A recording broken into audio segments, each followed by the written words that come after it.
మనకు ఒక మంచి సమయాన్ని ఇచ్చాడు. కూడి వచ్చిన మనందరం కూడా కొద్దిసేపు మన జీవన ప్రయాణంలో, మన ఆత్మీయ జీవితంలో మనం ఈ భూమి మీదకి వచ్చి ఎన్నో సంవత్సరాలు గడిచిపోయింది. ఇంకెన్ని సంవత్సరాలు ఉంటామో ఖచ్చితంగా తెలియదు. అయినా మటుకి మన ఆత్మ నశించిపోకుండా మనము మరి తీర్పు ద్వారా నిత్యమైన పాశాలైన పాతాళానికి, నరకానికి చిక్కి మరి ఒక అంతం లేని వేదనలోకి వెళ్ళకున్నట్లు దేవుడి భూమి మీద మనల్ని ప్రేమించి ఆయన తన యొక్క ప్రేమను చర్చ్ ద్వారా, సంఘం ద్వారా, క్రీస్తు ద్వారా వెల్లడి చేస్తున్నాడు. కనుక యేసు ప్రేమను అంగీకరించి ఆ ప్రేమ ద్వారా మనం బలపడి, మనం బాగుపడి చివరికి మనం ఆ యొక్క రాబోయే తీర్పును, ఉగ్రతను తప్పించుకోవటానికి దేవుడిస్తున్న ఈ సమయాన్ని శ్రద్ధగా, జాగ్రత్తగా మనం వాడుకుంటే చాలా మేలు పొందుతాం. కనుక మరొకసారి ఈరోజు మరి దేవుని యొక్క వాక్యాన్ని మనం ఎందుకు ధ్యానిస్తున్నామంటే మన ప్రయాణాన్ని ముగించడానికి, మన ఆత్మీయ జీవితాన్ని గమ్యానికి మరి తీసుకెళ్ళటానికి, మనము ఓడిపోకుండా మధ్యలో మరి దేవుని యొక్క పిలుపుకు తగిన రీతిగా బహుమానం పొందటానికి, మనము ఆ యొక్క గురి వద్దకు పరిగెత్తటానికే దేవుడు ప్రతి ఆదివారం కూడా మనల్ని బలపరచడానికి ఇక్కడ నడిపిస్తున్నాడు. కనుక ఈ దినం మనం దేవుని యొక్క వాక్యంలో ఇంకొక అంశాన్ని నేర్చుకుందాం. మరి దానికంటే ముందు మరి ఈ లోకంలో మరి మనుషులందరూ దేని మీద ఫోకస్ చేస్తారు అంటే, మనుషులకు ఈ లోకంలో ఏం కావాలంటే స్పెషల్ కావాలండి. స్పెషల్ ఏదైనా కానీ స్పెషల్ కావాలి. కనుక ఎవరైనా కొంచెం స్పెషల్గా ఉంటే అడుగుతారు కండి, ఏంటి స్పెషల్ అంటారు కదా. ఒక ఆయన అట్లనే స్పెషల్గా ఆయన డ్రెస్సు కొంచెం కొత్త బట్టలు వేసుకొని తిరుగుతున్నాడు. అంతకుముందు అట్లా తిరిగేవాడు కాదు. ఈ మధ్య ఏ రోజు చూసినా కానీ దాదాపుగా అలాగున్న కొంచెం కొత్త బట్టల్లాగా ఉన్నాయి అవి. అప్పుడు ఆయన అడిగారు, ఏంటి స్పెషల్ అన్నాడు. ఏమీ లేదన్నాడు. లేదు, నువ్వు దాచిపెడుతున్నావు, ఏంటో స్పెషల్ ఈ మధ్య కొత్త కొత్త బట్టలు వేసుకున్నా, చెప్పమంటావా అన్నాడు. అవును చెప్పండి. చెప్పాడు, నేను డ్రై క్లీనింగ్ షాప్ ఓపెన్ చేశాను, ప్రతి వాళ్ళు బట్టలు ఇస్తారు, వారం రోజులు ఉంటాయి, నేను 2 రోజులు వేసుకుంటున్నాను. మరి ఏం స్పెషల్ అంటే వాడు పెట్టాడు, వేసుకుంటున్నాడు అని. ఆలోచించండి, చాలా మటుకు స్పెషల్ అంటే అలాగునే ఉంటుంది. ఒక అమ్మాయి పౌడర్ పెట్టుకుంటా ఉంది, ఏంటి స్పెషల్, ఏం పెళ్లి చూపులా అంటే ఏం లేదు, చూపులు లేవు, పెళ్లి చూపులే. ఆ పిల్ల చూపే సరిగ్గా ఉండదు అసలు, పెళ్లి చూపులు ఏంటి, కాదు వాళ్ళు చెప్తారు. చెప్పాలా అంటే వాళ్ళ అమ్మ చెప్తుంది, పెళ్లి చూపులు కాదు, ఏం కాదు, పౌడర్ అంతా పెడతాను. పక్కింటి వాళ్ళు ఖాళీ చేసి వెళ్ళిపోయేటప్పుడు ఖాళీ కొన్ని పౌడర్ డబ్బాలు వదిలిపోయారై పెట్టుకుంటా ఉందంట. ఎక్కువ ఫ్రీగా దొరికింది. స్పెషల్ అంతే, ఇంకేమీ లేదండి. ఇక ఇవన్నీ వదిలిపెట్టండి. అసలు పెళ్ళి పెళ్లి చేసిన ఆ యొక్క కొడుకో కూతురుకో పెళ్లి చేసినాక చాలామంది అడుగుతుంటారండి కదా, ఏమైనా విశేషమా కదా, అబ్బాయి అమ్మాయికి పెళ్ళయింది, కొంతకాలం గడిచింది, ఏమైనా విశేషమా అని అడుగుతున్నారు. అంటే వాళ్ళు సంతానాన్ని ఎక్స్పెక్ట్ చేస్తారు. విశేషమా అని ఒక ఆమెను కూడా అట్లనే అడిగారు, విశేషమా అంటే అంటే ఏం విశేషం అంటే ఏం లేదు. మళ్ళీ అడుగుతున్నా, ఏదో దాచిపెడుతున్నారు విశేషం. విశేషమే కానీ చాలా పెద్ద విశేషం అంది. అమ్మ, పెద్ద విశేషం అంటే ట్విన్స్ అనా, కవల పిల్లలనా అంటే కాదు అట్లే లేదు, దానికంటే పెద్ద స్పెషల్ అని చెప్పింది. విశేషం అంది. ఏంటి ఆ విశేషం అంటే, పెళ్లి చేసుకున్నప్పటి నుంచి ఆ అమ్మాయి మా అబ్బాయిని తంతుంటే వాడు సాయంత్రం ఇంటికే రావట్లేదు అంటుంది. అది విశేషం. మరి తంతుంటే మీరేం చేస్తున్నారంటే, మమ్మల్ని తంతుంది అది కోడలు, మెత్త కొడతా. మరి మీరు ఎట్లా చూస్తా ఊరుకున్నారంటే, ఏం చేస్తాం, నయీంకి దగ్గర బంధువు అంటది, వాళ్ళకు నరికే అలవాటు కూడా ఉంది కనుక దాని జోలికి పోవట్లేదు. సో ఈరోజు చాలాసార్లు కొంచెం ఏదన్నా అయితే విశేషం ఏంటి కదా, కొంచెం ఇంటికి రంగులేసినా, ఏదైనా కొత్త బట్టలు వేసుకున్నా, పెళ్ళైనా విశేషం అడుగుతాను. అయితే ఈ భూమి మీద మనుషులు విశేషం ఏదైనా స్పెషల్ దాని వెనుకబడుతున్నారండి. ఈ బైబిల్ అయితే చెప్తుంది, బైబిల్లో ఎప్పుడు కూడా విశేషం గురించి లేదండి. దేవుడి మార్గాలు మన మార్గాల వంటివి కావు, దేవుడి యొక్క ఆలోచనలు మన ఆలోచనలు లాంటివి కావు. సో కనుక దేవుడు యొక్క ఆ యొక్క అంటే నడిపింపు మనుషులు ఆలోచించినట్టు ఉండదు. కనుక బైబిల్ చెప్తుంది, అందరూ విశేషాన్నే కోరుకుంటూ ఉన్నారు. అందరికీ ఏదో ఒక విశేషం కావాలి కదా. ఎక్కడైనా సరే ఏదైనా కొంచెం స్పెషల్ చేస్తే, ఏదైనా స్పెషలా తినడానికి కదా, అక్కడి నుంచి అన్నీ కూడా కావాలి. దేవుడు అంటున్నాడు, విశేషం అనేది బైబిల్లో అస్సలు కూడా దానికి దేవుడు విలువ ఇవ్వట్లేదు. సో ఆ విశేషంలో వీధిస్తే ఏముందండి, శేషము. బైబిల్లో శేషమే దేవుడు కోరుకున్నాడు. ఆయన మనంతా మనుషులం విశేషాన్ని కోరుకుంటాము, విశేషం వెనుకనే వెంబడిపడుతున్నాము. ఆ దేవుడు ఇక్కడ వెలిశాడు, ఈ దేవత ఇక్కడ వెలిసింది, అక్కడేదో జరుగుతుంది, ఇదేమో జరుగుతుందని ఎప్పుడు విశేషాలు, ఇంకా మన భాషలో వింతలుగా అలాగున వెంబడిస్తుంటే, ఈ బైబిల్లో ఒక్కసారి కూడా విషయమే ఏమీ లేదండి, శేషమే. శేషం అంటే మన తెలుగు భాషలో మిగిలింది, కొంచెమే ఉన్నది, ఆఖరిది, అంతే. శేషం అంటే ఇంకేమీ కూడా లేదు. అలాంటి దాని మీదనే బైబిల్ ఫోకస్ చేస్తుంది. ఈ శేషము ఇంగ్లీష్లో రెమెంట్ అంటారు. 90 సార్లు ఉందండి బైబిల్లో. 90 టైమ్స్ ఈ యొక్క శేషం గురించి ఉంది. కనుక దేవుని యొక్క వాక్యంలో ఈరోజు మనం అది నేర్చుకుందాము. మన బ్రతుకు దేవుణ్ణి వెంబడిస్తుంటే విశేషాలను వదిలిపెట్టి దేవుడు ఫోకస్ చేస్తున్న శేషం మీద ఉండాలని దేవుడు కోరుకుంటున్నాడు. 2వ రాజుల గ్రంథం తీద్దాము. 2వ రాజుల గ్రంథం తీసి 4వ అధ్యాయంలో 2 Kings 4th చాప్టర్లో ఇక్కడ జరిగిన ఒక దాన్ని బట్టి మనం ఈ భావాన్ని నేర్చుకోవచ్చు. దేవుడు యొక్క మరి ఆయన సంకల్పము, ఆయన చిత్తము, దేవుడు కోరుకునేది శేషాన్ని అని చెప్పి ఆ శేష విషయంలో మనం చూపాల్సిన శ్రద్ధ విషయమే దేవుడు ఇక్కడ చెప్తున్నాడు. 2వ రాజుల గ్రంథము 4వ అధ్యాయం, ఓల్డ్ టెస్టిమెంట్లో 308 పేజీ నంబరు. అంతటా ప్రవక్తల శిష్యులలో ఒకని భార్య, నీ దాసుడైన నా పెనిమిటి చనిపోయాను, అతడు యెహోవా యందు భక్తి గలవాడై ఉండనని నీకు తెలిసే ఉన్నది. ఇప్పుడు అప్పులవాడు నా 2 కుమారులు తనకు దాసులుగా ఉండుటకై వారిని పట్టుకొని పోవుటకు వచ్చి ఉన్నాడని ఎలీషాకు మొర్రపెట్టగా. ఈ యొక్క కథ మీకు చాలామందికి తెలిసిన వాళ్ళు ఉంటారు, కానీ ఈరోజు వినండి. ఈరోజు దేవుని యొక్క వాక్యము ఈ యొక్క యేసు ప్రభు కంటే ముందే, యేసు ప్రభు మీదకి రాకముందే ఆయన ప్రజలు ఇశ్రాయేల్ అనే వాళ్ళు ఉండేవాళ్ళు. వాళ్ళను ఒక 43 రాజులు పరిపాలించారు. అలాంటి ఒక కాలంలోనే రాయబడ్డ ఆ యొక్క రాజుల విషయమే చరిత్ర, రాజుల గ్రంథం బైబిల్. ఈ రాజుల గ్రంథంలోనే మరి రాజులు ఒకవైపు ఉన్నప్పుడు ఇంకోవైపు దేశానికి ప్రవక్తలు కూడా ఉండేవాళ్ళు. ప్రవక్తలు అంటే ముందు జరగబోయేదాన్ని ప్రవచించేవాడు. అంటే ముందు, వక్త అంటే చెప్పేవాడు, ముందు జరగబోయేవి చెప్పేవాడు, భవిష్యత్తు చెప్పేవాడు. కనుక అలాగున దేశంలో ప్రవక్తలు ఉండేవాళ్ళు. దేవుడి వాక్కు వాళ్ళకు ప్రత్యక్షమైతే చెప్పేవాళ్ళు. కనుక అలాగున ఆనాడు ఇశ్రాయేల్ రాజ్యంలో మరి ఒక ప్రవక్త ఉన్నాడు. ఆయన పేరు ఎలీషా. ఆయన మహా గొప్ప ప్రవక్త. ఆయన ఏలియా అనే ఒక మహా యొక్క ప్రవక్తకు శిష్యుడు, తర్వాత ప్రవక్త అయ్యాడు. కనుక ఆ ప్రవక్త జీవిస్తున్న కాలంలో ఆయనకు చాలామంది శిష్యులు ఉండేవాళ్ళు. ఆయన దగ్గర చాలామంది పనివాళ్ళు ఉండేవాళ్ళు. ఆయన దేశమంతా కూడా సంచారం చేస్తూ దేవుడి యొక్క వాక్కుని స్థిరపరుస్తూ, దృఢపరుస్తూ, దేవుని ప్రజలు పాపంలో పడిపోయినప్పుడు హెచ్చరిస్తూ, రాజులు పాపంలో పడిన గద్దిస్తూ వాళ్లను సరిచేస్తుండేవాడు ఎలీషా. అలాగున మహా గొప్ప ప్రవక్త ఎలీషా. ఎన్నో అద్భుతాలు కూడా చేశాడు తన జీవితంలో. మరి అలాంటి ఒక ప్రవక్త దగ్గర ఒక అతను పనిచేస్తూ చనిపోయాడు రీసెంట్గా. ఆ చనిపోయిన అతడు భక్తిపరుడని బైబిల్ చెప్తుంది. ఆ తర్వాత అతని భార్య విధవరాలైపోయింది. విధవరాలైపోయిన తర్వాత మరి ఆమెకు ఆ ఉద్యోగం ఇవ్వాలని బైబిల్లో ఏమీ లేదు కదా. ఈరోజు ఎవరైనా గవర్నమెంట్లో దేంట్లో అయినా చేస్తూ ఉంటే భర్త చచ్చిపోతే ఆ ఉద్యోగము భార్యకు, లేకపోతే ఎదిగిన పిల్లలు ఉంటే ఇస్తున్నారు. కానీ బైబిల్లో అలాంటి రూల్ ఏమీ లేదు. ఆమె బతికేదో బతుకుతుంది. కానీ ఆమె బతుకుతూ ఉన్నప్పుడు ఏమైందంటే అది ఇంకా దిగజారిపోతుంది బతుకు. భర్త లేడు, విధవరాలు, పిల్లలు బహుశా చిన్నోళ్ళు అయి ఉంటారు. వాళ్ళు ఏ పనులు చేసినా కానీ ఏమి చేసినా వాళ్ళ యొక్క కుటుంబం నడవడం ప్రాబ్లం అయిపోయింది. అప్పుడు ఒకానొక రోజు ఆమె తన భర్త ఉన్నప్పుడు అప్పులు చేశారు. తర్వాత ఎంతో కొద్ది అప్పులు చేస్తూ ఉంటే అప్పులు పెరిగిపోయినాయి. ఎక్కడ దాకా పెరిగిపోయినాయి అంటే అప్పుల వాడు వచ్చి మీరు అప్పు కట్టండి అంటే మా దగ్గర ఏమీ లేదు, అప్పు కట్టండి అంటే ఏమీ లేదు, అంతా కూడా మరి నష్టపోయారు. అంటే పేదరికంలోకి వెళ్ళిపోయారు, ఏమీ లేకుండా అయిపోయింది. అలాంటి సమయంలో వాడు ఏం చేశాడంటే కన్నేశాడు. ఏంటంటే నీ 2 పిల్లల్ని నేను లాక్కొని వెళ్ళిపోతాను, అంతే, మరి నువ్వు కట్టాలి, అంతే, కట్టకపోతే కుదరదని చెప్పి. సో అలాంటి దినాలు ఉండే, అవి న్యాయబద్ధంగానే ఉన్నాయి. అదేమో మనకి ఇక్కడ బైబిల్లో అట్లా ఉంది. కానీ ఆ కాలంలో ఎవరైనా డబ్బులు కట్టకపోతే తీసుకొని వెళ్ళిపోతారు. ఈరోజు నువ్వు వెహికల్ తీసుకున్నావు, ఫైనాన్స్ కట్టకపోతే వెహికల్ లాక్కొని వెళ్ళిపోతారు. నువ్వు ఆ హౌస్ లోన్ తీసుకున్నావు, కట్టకపోతే బ్యాంక్ వాళ్ళు జప్తు చేసుకుంటారు. అది కామన్. అది మరి అలాంటిది పిల్లల్ని తీసుకెళ్ళటం అంటే ఇప్పుడు ఒప్పుకోదండి. ఇప్పుడు ప్రభుత్వాలు పిల్లల్ని అట్లా ఎత్తుకుపోవటానికి ఒప్పుకోదు, ఇంకా లేకపోతే వేరే వాటికి. కానీ ఆ కాలంలో అల్లగున తీసుకెళ్ళచ్చు. ఆ అప్పులవాడు వచ్చి అడుగుతున్నప్పుడు ఈ స్త్రీ ఏం చేయాలని, ఆమె ఏం చేయాలి కదా.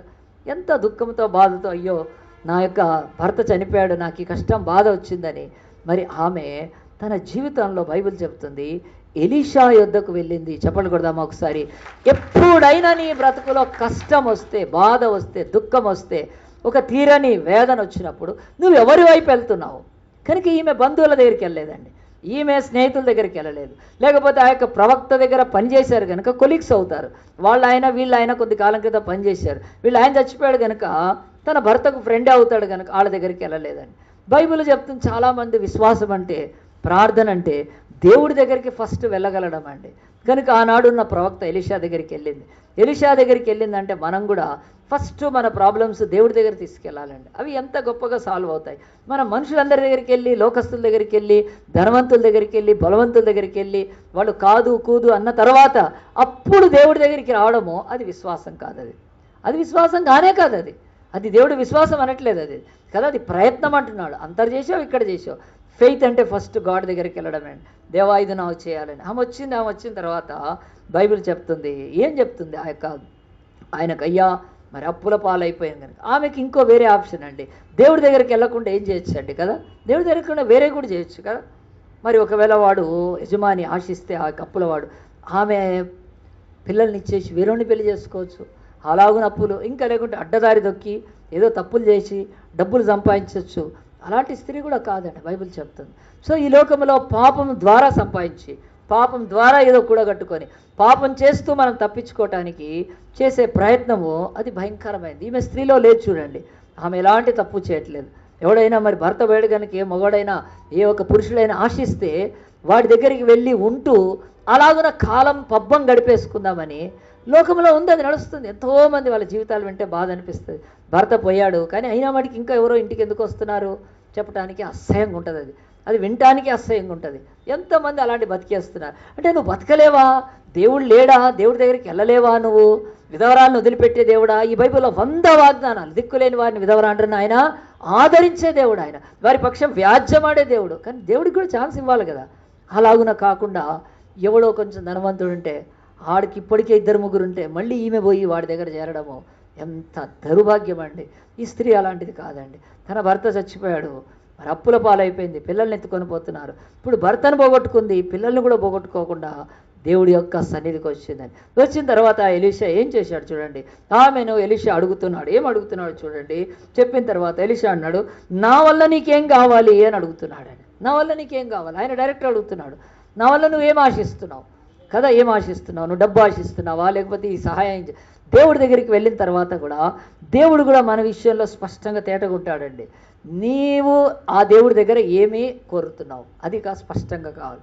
ఎందుకంటే చల్ల అడగటానికి పోయి ఎవరో ఏం దాచిపెట్టారంట, ముంత దాచిపెట్టారంట కదా, అది తప్పదు. అది కనుక దేవుడి దగ్గరికి వెళ్ళాక మనము ఓవర్ యాక్షన్ చేయకూడదు. దేవుడి దగ్గరికి వెళ్ళామో ఏది ఉందో అది చెప్పుకోవాలి. ఆయన కూడా అడుగుతున్నాడు, నా వల్ల నీకు ఏం కావాలని కోరుకుంటున్నావమ్మా, నేనేం చేయాలనుకుంటున్నావు అని చెప్పినప్పుడు అనంటే దేవుని యొక్క సన్నిధిలో మనం ఎప్పుడు వెళ్ళినా కానీ దేవుడు అడిగినప్పుడు మన జీవితంలో ఆయన అడిగి చూస్తాడు. దానికి నీ యొక్క జవాబు, స్పందన, నీ యొక్క రియాక్షన్ దేవుడు చూస్తాడు. నీకు ఏం కావాలంటే మనం ఏం చేస్తాం టక్ టక్ టక్ చెప్పేస్తామండి. అంటే ఈమె తన సొంత ఆలోచనని దేవుని సన్నిధికి తీసుకెళ్ళలేదు. చాలామంది వాళ్ళ జ్ఞానాన్ని దేవుడి దగ్గర తీసుకెళ్తారు, వాళ్ళ యొక్క యుక్తిని దేవుడి దగ్గర తీసుకెళ్తారు, వాళ్ళ యొక్క ప్లాన్స్ని దేవుడి దగ్గర తీసుకెళ్తారు, ఆ తర్వాత వాళ్ళ ఆలోచనని దేవుడి దగ్గర తీసుకెళ్తారండి. తీసుకెళ్ళి ఏం చేస్తారంటే, ఇప్పుడు సపోజ్ ఎవరైనా ఉన్నారు, ప్రభా నాకు పెళ్లి కావాలి, నాకు వివాహం కావాలని అడిగామనుకో, దేవుడు మంచిగా వివాహ విషయమై సరే అంటాడు. అట్లా కాకుండా ప్రభా నాకైతే వివాహం కావాలని ఇట్లా చూసి అదిగో అమ్మాయిని ప్రేమిస్తున్నా అంటే అదేంటంటే నీకు ఆల్రెడీ ఫిక్స్, నువ్వు దేవుడి దగ్గరకు వచ్చావు, అది మంచిదా అండి కదా. మరి అడిగాం, ప్రభా నాకు ఉద్యోగం కావాలి, ఎక్కడ కావాలంటే నాకు ఎక్సైజ్ డిపార్ట్మెంట్లో రోజు సీసాలు దొరుకుతాయి అంటే నువ్వు ముందుగానే ఫిక్స్ అయ్యి ఉన్నావు, అట్లా అడుగుతున్నావు. దేవుడు అట్లా అస్సలు వినడండి, అది తప్పదు. అది ఈమె అదే అంటుంది. ఆమె అడుగుతుంది, ఏం నా వల్ల ఏం కోరుకుంటున్నావు నువ్వు అన్నప్పుడు, ఏం లేదయ్యా నాకు విడుదల కావాలని, నాకేమీ తెలియదు. దేవుడి దగ్గరికి చాలామంది వెళ్ళి ఎందుకు జవాబు పొందరంటే వాళ్ళ సొంత ఆలోచనలతో, సొంత ప్లాన్స్తో వెళ్ళి దేవుడిని ఏం చేస్తారు తెలుసా, దేవాన్ని వాడు తిరిగని చెప్పి దేవుడికి కళ్ళకు గంతలు కట్టి ఏం చేస్తారు, దేవుడితోటి స్టాంప్ వేయించుకోవాలని చూస్తారండి. అది దేవుడు ఎప్పుడు ఇచ్చాడు తెలుసా అండి, అస్సలు ఇచ్చాడు. ఎందుకంటే ఆయన కళ్ళు మూసినా కళ్ళు తెరిచినా ఆయనకు కనపడింది అంటూ ఏముండదు. అగాధాన్ని, లోతుని, ఆయన పాతాళాన్ని చూడగలిగిన దేవుడు. నీ మనసు, నీ హృదయంలో ఉన్న ఆలోచన తెలియదు ఆయనకు. ఎట్టే పరిస్థితుల్లో గుర్తుపెట్టుకోండి, దేవుడి దగ్గరికి వెళ్తే మాత్రము ప్రభువా నువ్వు ఏం చెప్పితే అది నేను చేయటానికి ఉన్నాను, నా ప్లాను అంటే దేవుడికి మనం ప్లాన్ ఇవ్వగలుగుతామండి. ఇప్పుడు మనం ఏది పెట్టినా కానండి, ఇప్పుడు ఈ కార్పెట్ వేసాం, ఫ్లోర్ మీద వేసాం, ఈ ఇల్లు ఈ బిల్డింగ్ ఎక్కడ కట్టాం కదా, చైతన్యపురిలో కట్టాం, ఈ బిల్డింగ్ ఎక్కడ కట్టాం, భూమి మీద కట్టాం. కానీ మరి ప్రతిదానికి ఏదో ఆధారం ఉంది కదండి. అది మైక్ ఎక్కడ పెట్టాం, పులిపెట్టి మీద పెట్టాం. మరి ఇన్ని వాటిని ఎక్కడో ఒక దగ్గర నిలపగలుగుతున్నామే ఈ భూమి మీద, ఎక్కడో దగ్గర. కానీ భూమిని దేవుడు దేని మీద నిలిపాడండి, బైబిల్ చెప్తుంది కదా, స్తుతి ప్రార్థన, శూన్యంలో వేలాడదీశాడు దేవుడు. చెప్పండి కొడదామా?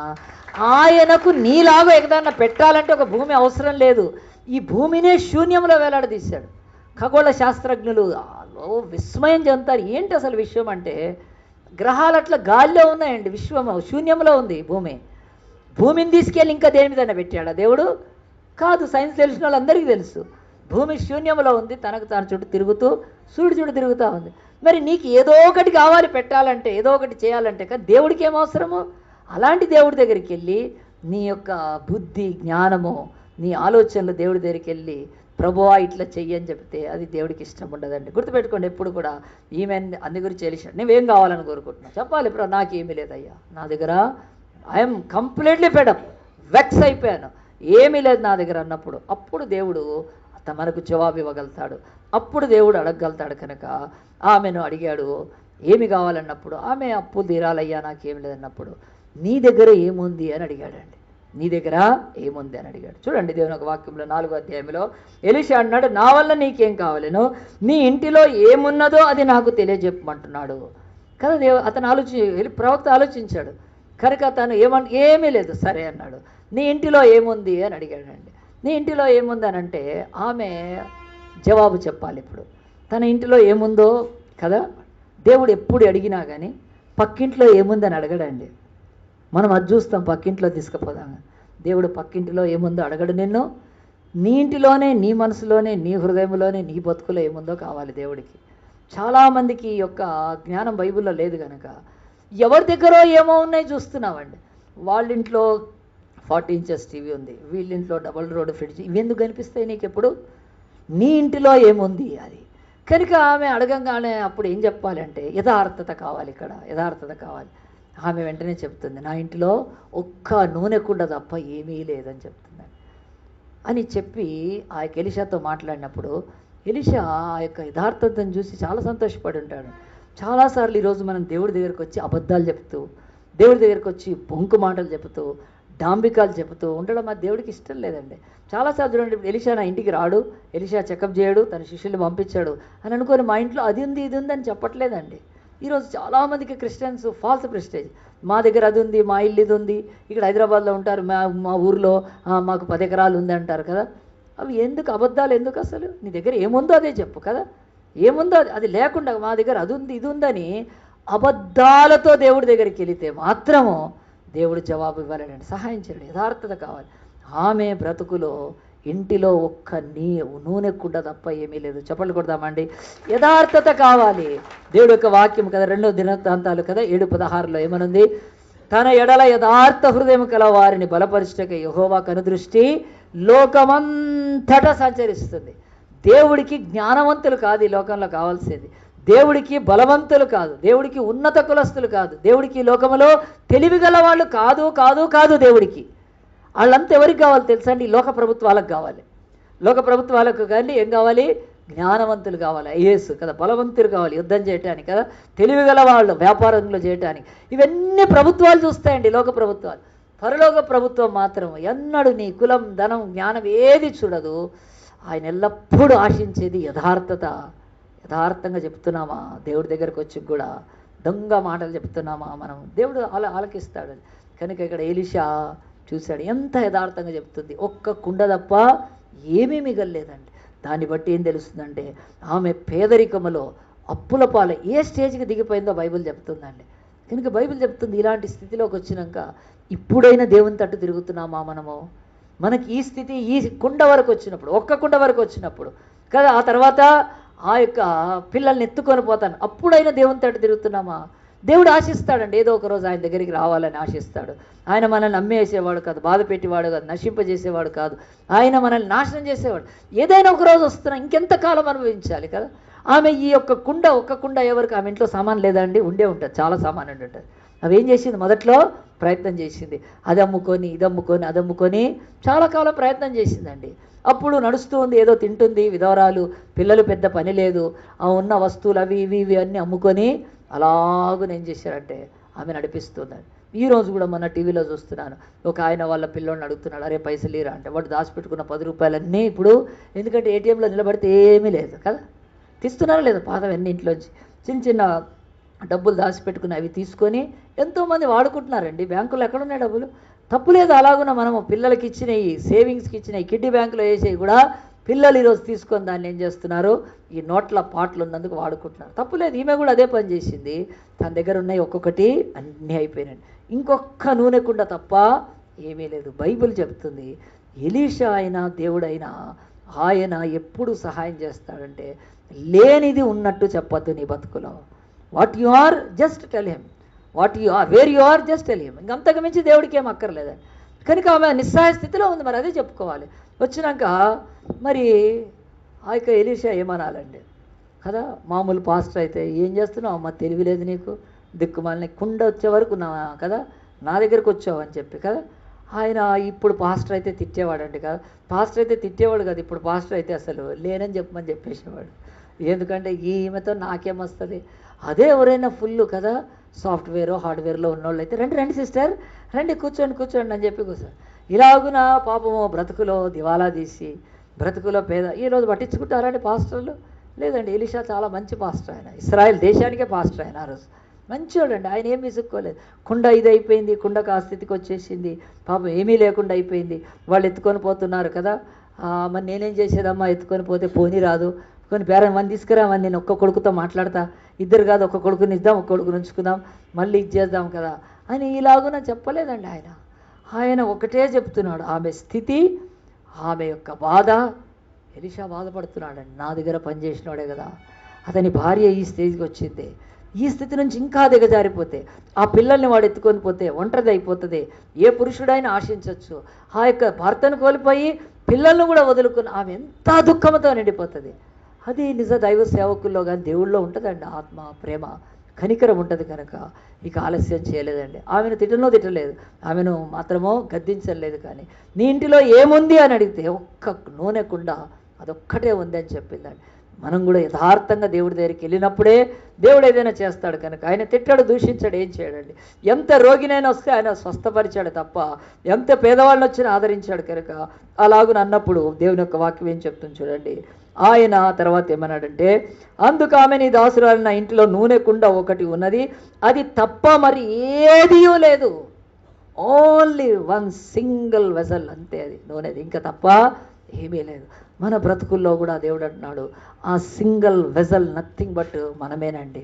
మన పాత్రలు మనం కనుక ఇదన్నా మిగిలింది, ఇది కూడా అమ్ముకోకుండా, ఇదైనా లోకానికి ఇచ్చేయకుండా, ఇదైనా మనం నాశనం చేసుకోకుండా ఉంటే చాలు.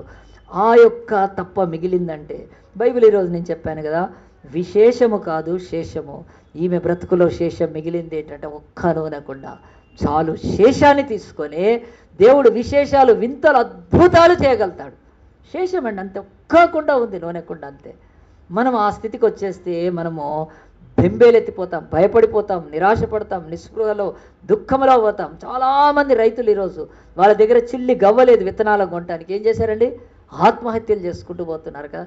అంటే తన దగ్గర ఏం మిగిలిందో అది చేసే దేవుడు ఒకడున్నాడని తెలియట్లేదు వాళ్ళకు. కానీ ఈ బైబిల్లో ఉన్న దేవుడు అలాంటి వాడండి. శేషం అది తప్ప ఏమీ మిగలలేదు కుండా, చాలది ఒక్కటైనా చాలు దేవుడు అంటున్నాడు. దాని ద్వారా దేవుడు ఎంత అద్భుతమైన చేయగలుగుతాడు. శేషం అది తప్ప ఏమి లేనప్పుడు అప్పుడు ఏమన్నాడు తెలుసా అండి ఆయన తర్వాత అతడు అంటాడు, నీవు బయటికి పోయి నీ ఇరుగు పొరుగు వారి యొద్ద దొరకగలిగినన్ని ఈ యొక్క పాత్రలను, వట్టి పాత్రలను ఎరువు పుచ్చుకొనము. అప్పుడు నీవు నీ ఇంట్లోనికి వచ్చి నీవు నీ కుమారులు లోపల నుండి తలుపు మూసి ఆ పాత్రలన్నింటిలో నూనె పోయమని చెప్తున్నాడు. ఆయన ఒక దానికి మరి పరిష్కారం చెప్తున్నాడు. నీ బాధ, నీ అప్పు, నీ కష్టము, నీ యొక్క వేదన, నీకున్న ఈ భయం తొలగిపోవటానికి నేను చెప్తున్నాను. ఆ ఒక్క పాత్ర ఉంది కదా, రైట్, నువ్వు వెళ్ళి అందరి దగ్గర పాత్రలు అడుక్కోమని చెప్తున్నాడు. అంటే ఇక్కడ దేవుడి వాక్కుకు విధేయత ఎంత చూపిస్తాం, చెప్పేదాన్ని సమంజసంగా మనం ఎంత అర్థం చేసుకుంటాం, ఇది దేవుడు మన నుంచి ఆశిస్తాడండి. దేవుడు చెప్పే పద్ధతి ఎప్పుడు ఎట్లా ఉండదంటే అది అంతకుముందు ఏమీ జరిగి ఉండదు. దేవుడు చెప్పిన పద్ధతి అది అప్పటికే కొత్తగా ఉంటుంది. ఆ తర్వాత దేవుడు చెప్పిన చాలాసార్లు అవి మనకు నమ్మశక్యం కాకుండా ఉంటాయి. తీసుకొచ్చి నూనె పాత్రలన్నీ అడుక్కోమని చెప్తున్నా అంటే మరి ఆయన చెప్పినప్పుడు పక్కింటి వాళ్ళ దగ్గర అన్నీ అడుక్కోవటంలో నువ్వు సిగ్గుపడతావా లేదా దేవుడు చూస్తున్నాడు. అడుగుతా మనల్ని ప్రశ్నిస్తాడు కదా. అలా అందరి దగ్గర వెళ్ళి పాత్రలు అడుక్కోవాలంటే కొంచెం అనిపిస్తుంది, ఎందుకు అని అంటే దేవుడు చెప్తున్నాడు. ఆయన చెప్పినప్పుడు నువ్వు ఆ పాత్రలను అడగటంలో నువ్వు ఎంత విధేయత చూపిస్తావు. కదా. దేవుడు చెప్పింది మంచి పని, నీ పొరుగు వాళ్ళు కనుక నువ్వు పొరుగు వాళ్ళని అడిగితే వాళ్ళు తప్పకుండా ఇస్తారు. ఏ పాడు పని చేయమని చెప్పట్లేదు కదా, కదా, మంచి పనే చేయమంటున్నాడు. నువ్వు వెళ్ళి అడిగి ఆ అడుక్కోవటానికి నువ్వు సిగ్గుపడితే, నువ్వు ఇదిగో నాకు సేవకుడు చెప్పాడు కనుక నేను అడుగుతున్నాను అని సిగ్గుపడేటట్టయితే అద్భుతం జరగదండి. మనం కూడా చాలాసార్లు ఈ భూమి మీద ఏం చేస్తున్నాం అంటే గొప్పలు చెప్పుకోవటానికి చాలా ఇష్టపడతామండి, తొందరగా కదా. కానీ ఎప్పుడైనా ఒక దీనస్థితి వచ్చినప్పుడు మనము ముందుకు వెళ్ళటానికి, అడుగు వేయటానికి కొంచెం సంశయిస్తాం. బైబిల్ చెప్తుంది ఎన్నడూ కాదు, నీ దీనత్వం కూడా చాలా అవసరము. దేవుడు అంటాడు అహంకారాలను ఎదిరించి ఆయన దీనులకు కృపనిస్తాడు. యాకోబు 5:6 ప్రకారము దేవుడు ఆ దీనత్వం ఉండాలి. పొయ్యి అడుక్కొని రమ్మన్నప్పుడు ఆమె ఇంటి చుట్టూ అందరినీ పాత్రలను అడిగిందని, పాత్రలను అడిగి ఏం చేయమన్నాడు, ఇంట్లో పెట్టుకో, తర్వాత తలుపేసేయమని చెప్తున్నాడు. ఎందుకు తలుపేసేయమని చెప్తున్నాడు? ఇది నేర్చుకోవాలి లెసన్. దేవుడు ఏది చేసినా సరే ఆయన ఈ లోకములో అట్టహాసంగా, ఆర్భాటంగా, ఆ యొక్క అనేకుల ఎదుట మరి గాంభీర్యంతో ప్రదర్శించడానికి ఏమీ ఇష్టపడాడండి. నమ్మండి, బైబిల్ చెప్తుంది తలుపు వేసుకోవాలి అని బైబిల్ చెప్తుంది. యేసు ప్రభు ఆ యొక్క ఎలీషా ఇచ్చిన ఇన్స్ట్రక్షను 100% ఫాలో కావాలి. అంటే దేవుడు ఏది చేయాలన్నా ఆయన రహస్యంగా చేస్తాడు. నేను చెప్తున్నాను, నేను ఒక ఆఫీస్కి వెళ్ళాక వాళ్ళు నాతో కూర్చున్నారు. కొంతసేపు మాట్లాడినాక పాస్టర్ని కాఫీ తెప్పించారు. కాఫీ తగ్గినాక ఎదురు కూర్చో, మీరు కూడా కాఫీ తాగండి అంటే, నేను తాగను బ్రదర్ అన్నాడు. అదేంటి కాఫీ తాగరా అంటే, లేదు ఈరోజు ఫాస్టింగ్ అంట. నేను ఫాస్టింగ్ ఏంటి, మీరు ఎక్కడున్నారు? ఆఫీసులో ఫాస్టింగ్ ఏంటి? అవును, నేను 3 days నుంచి ఫాస్టింగ్ ఉన్నాను. సో నేను ఆఫీస్కి వచ్చి నా కాఫీ ఇస్తూ కాఫీ తాగట్లేదు, లంచ్ చేయడిక తర్వాత ఫాస్టింగ్. నన్ను ఇదేం ఫాస్టింగ్ ఇది కదా, ఇది అసలు ఫాస్టింగ్ దేవుడు చెప్పిన ఫాస్టింగేనా? దేవుడు చెప్తున్నాడు నువ్వు ఫాస్టింగ్ చేసినప్పుడు, అసలు తెలుగులో అయితే ఉపవాసం, ఉపం అంటే సమీపం, నివాసం అంటే దేవుని దగ్గర ఉండడం, దేవుడికి సమీపంగా ఉండి చేయాలి నువ్వు ఉపవాసం. నువ్వు రోడ్ల మీద తిరుగుతూ, బస్సుల్లో వెళ్తూ, ఆఫీసులో పనిచేస్తూ మళ్ళీ ఫాస్టింగ్ ప్రేయర్ ఏంటండి? అది ఏమైనా అర్థం ఉందా? అది ఏమన్నా అసలు తెలివి ఉందా? నువ్వు ఫాస్టింగ్ చేస్తే నువ్వు దేవుడు వాక్యాన్ని ధ్యానించడానికి, ప్రార్థన చేయడానికి, నీ మనసును కుమ్మరించడానికి, హృదయాన్ని కుమ్మరించడానికి, దేవుడు మాట్లాడటానికి అవకాశం ఎక్కడ కలుగుతుంది? బెల్ కొడితే ఎవరో బాస్ దగ్గర పరిగెత్తాలి, అటు పరిగెత్తాలి, ఇలాంటి ఫాస్టింగ్ చేస్తున్నారు. దేవుడు చెప్పాడా మనకి ఇలాగున చేయమని? చెప్పలేదండి.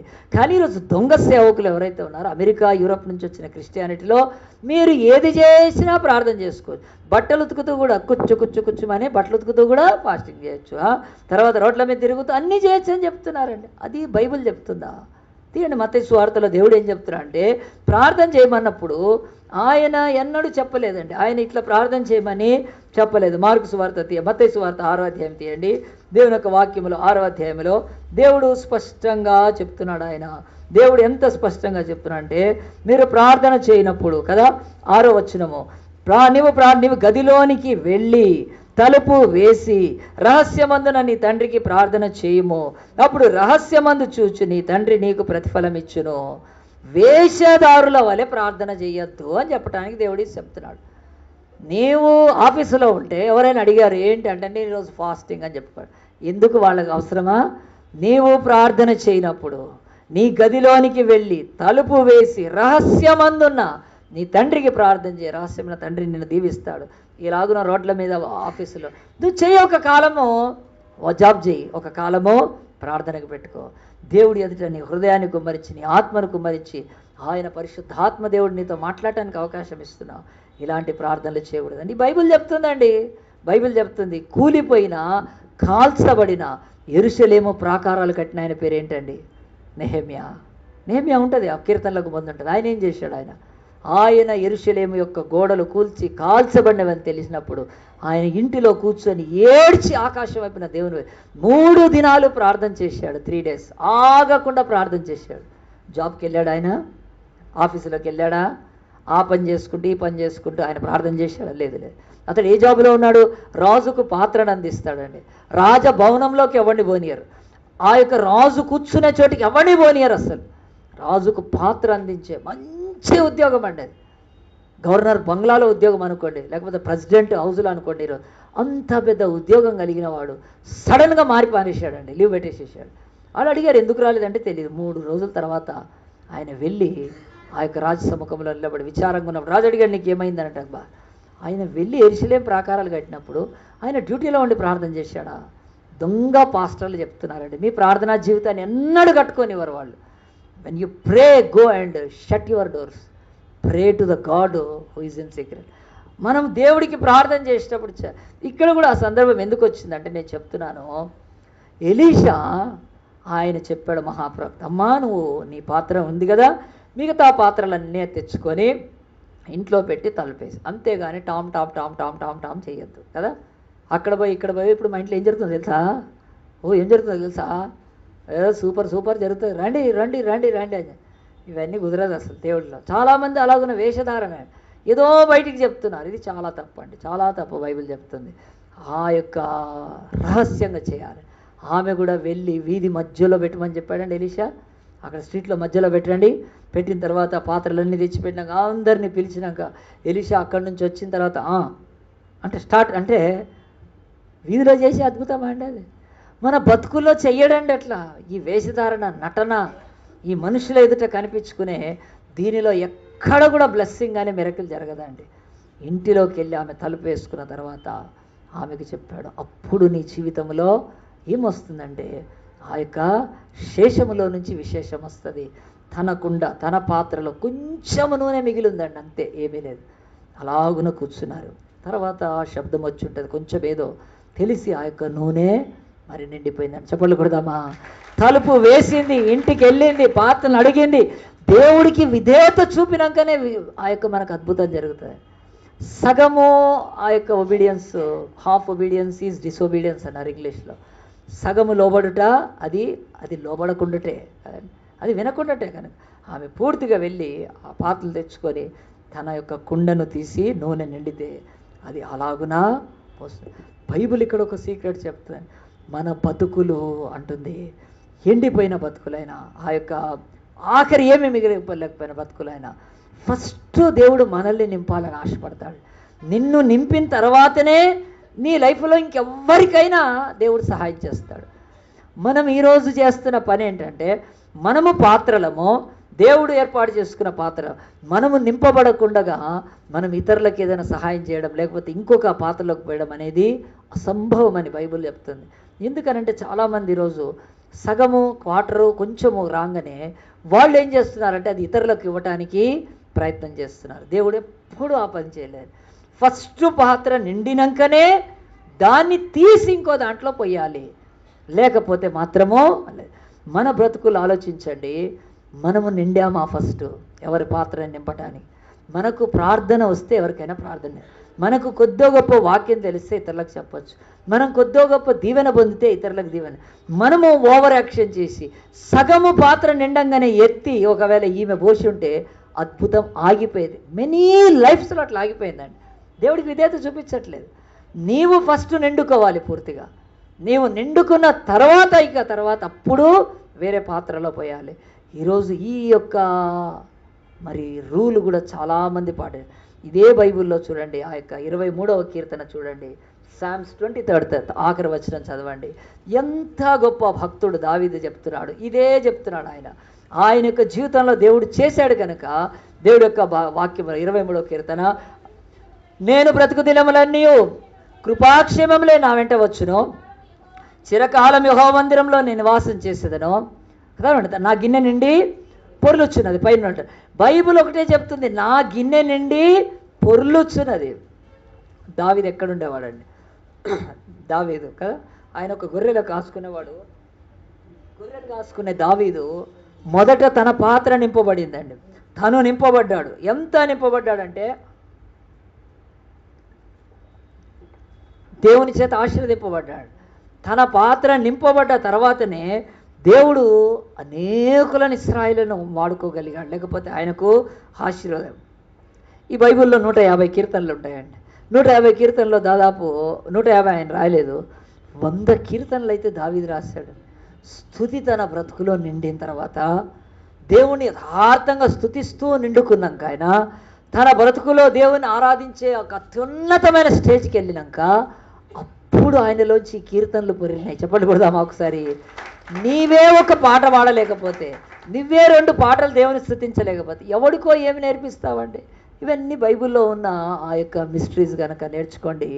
బైబిల్ అంటుంది, నీ లైఫ్లోనే భక్తి లేదు, ఎవరినో భక్తిగా ఉండమని అడిగితే, ఎవరినో భక్తిగా తయారు చేయాలని అడిగితే అది వీలు పడుతుందా? నీ బ్రతుకులోనే నీతి లేదు. నువ్వు వేరేళ్ళకు నీ నీతిని ఏదన్నా చూపించాలంటే వీలు పడదండి. ఆ యొక్క పేదరాలు, ఆ విధవరాలు తన అప్పుల భారంలో తను చితికిపోయి అప్పులలో వచ్చి తిట్టి నీ కొడుకులను ఎత్తుకొని పోతాం, మీ ఆయన ఏం పని చేశాడన్న ఆ వేదనలో ఆమె దేవుడి మాట విన్నందుకు మొదట ఆమె నింపబడిందండి. ఫస్ట్ దేవుడు నిన్ను నింపుతాడు, తర్వాతనే వేరేళ్ళని వాడుకో.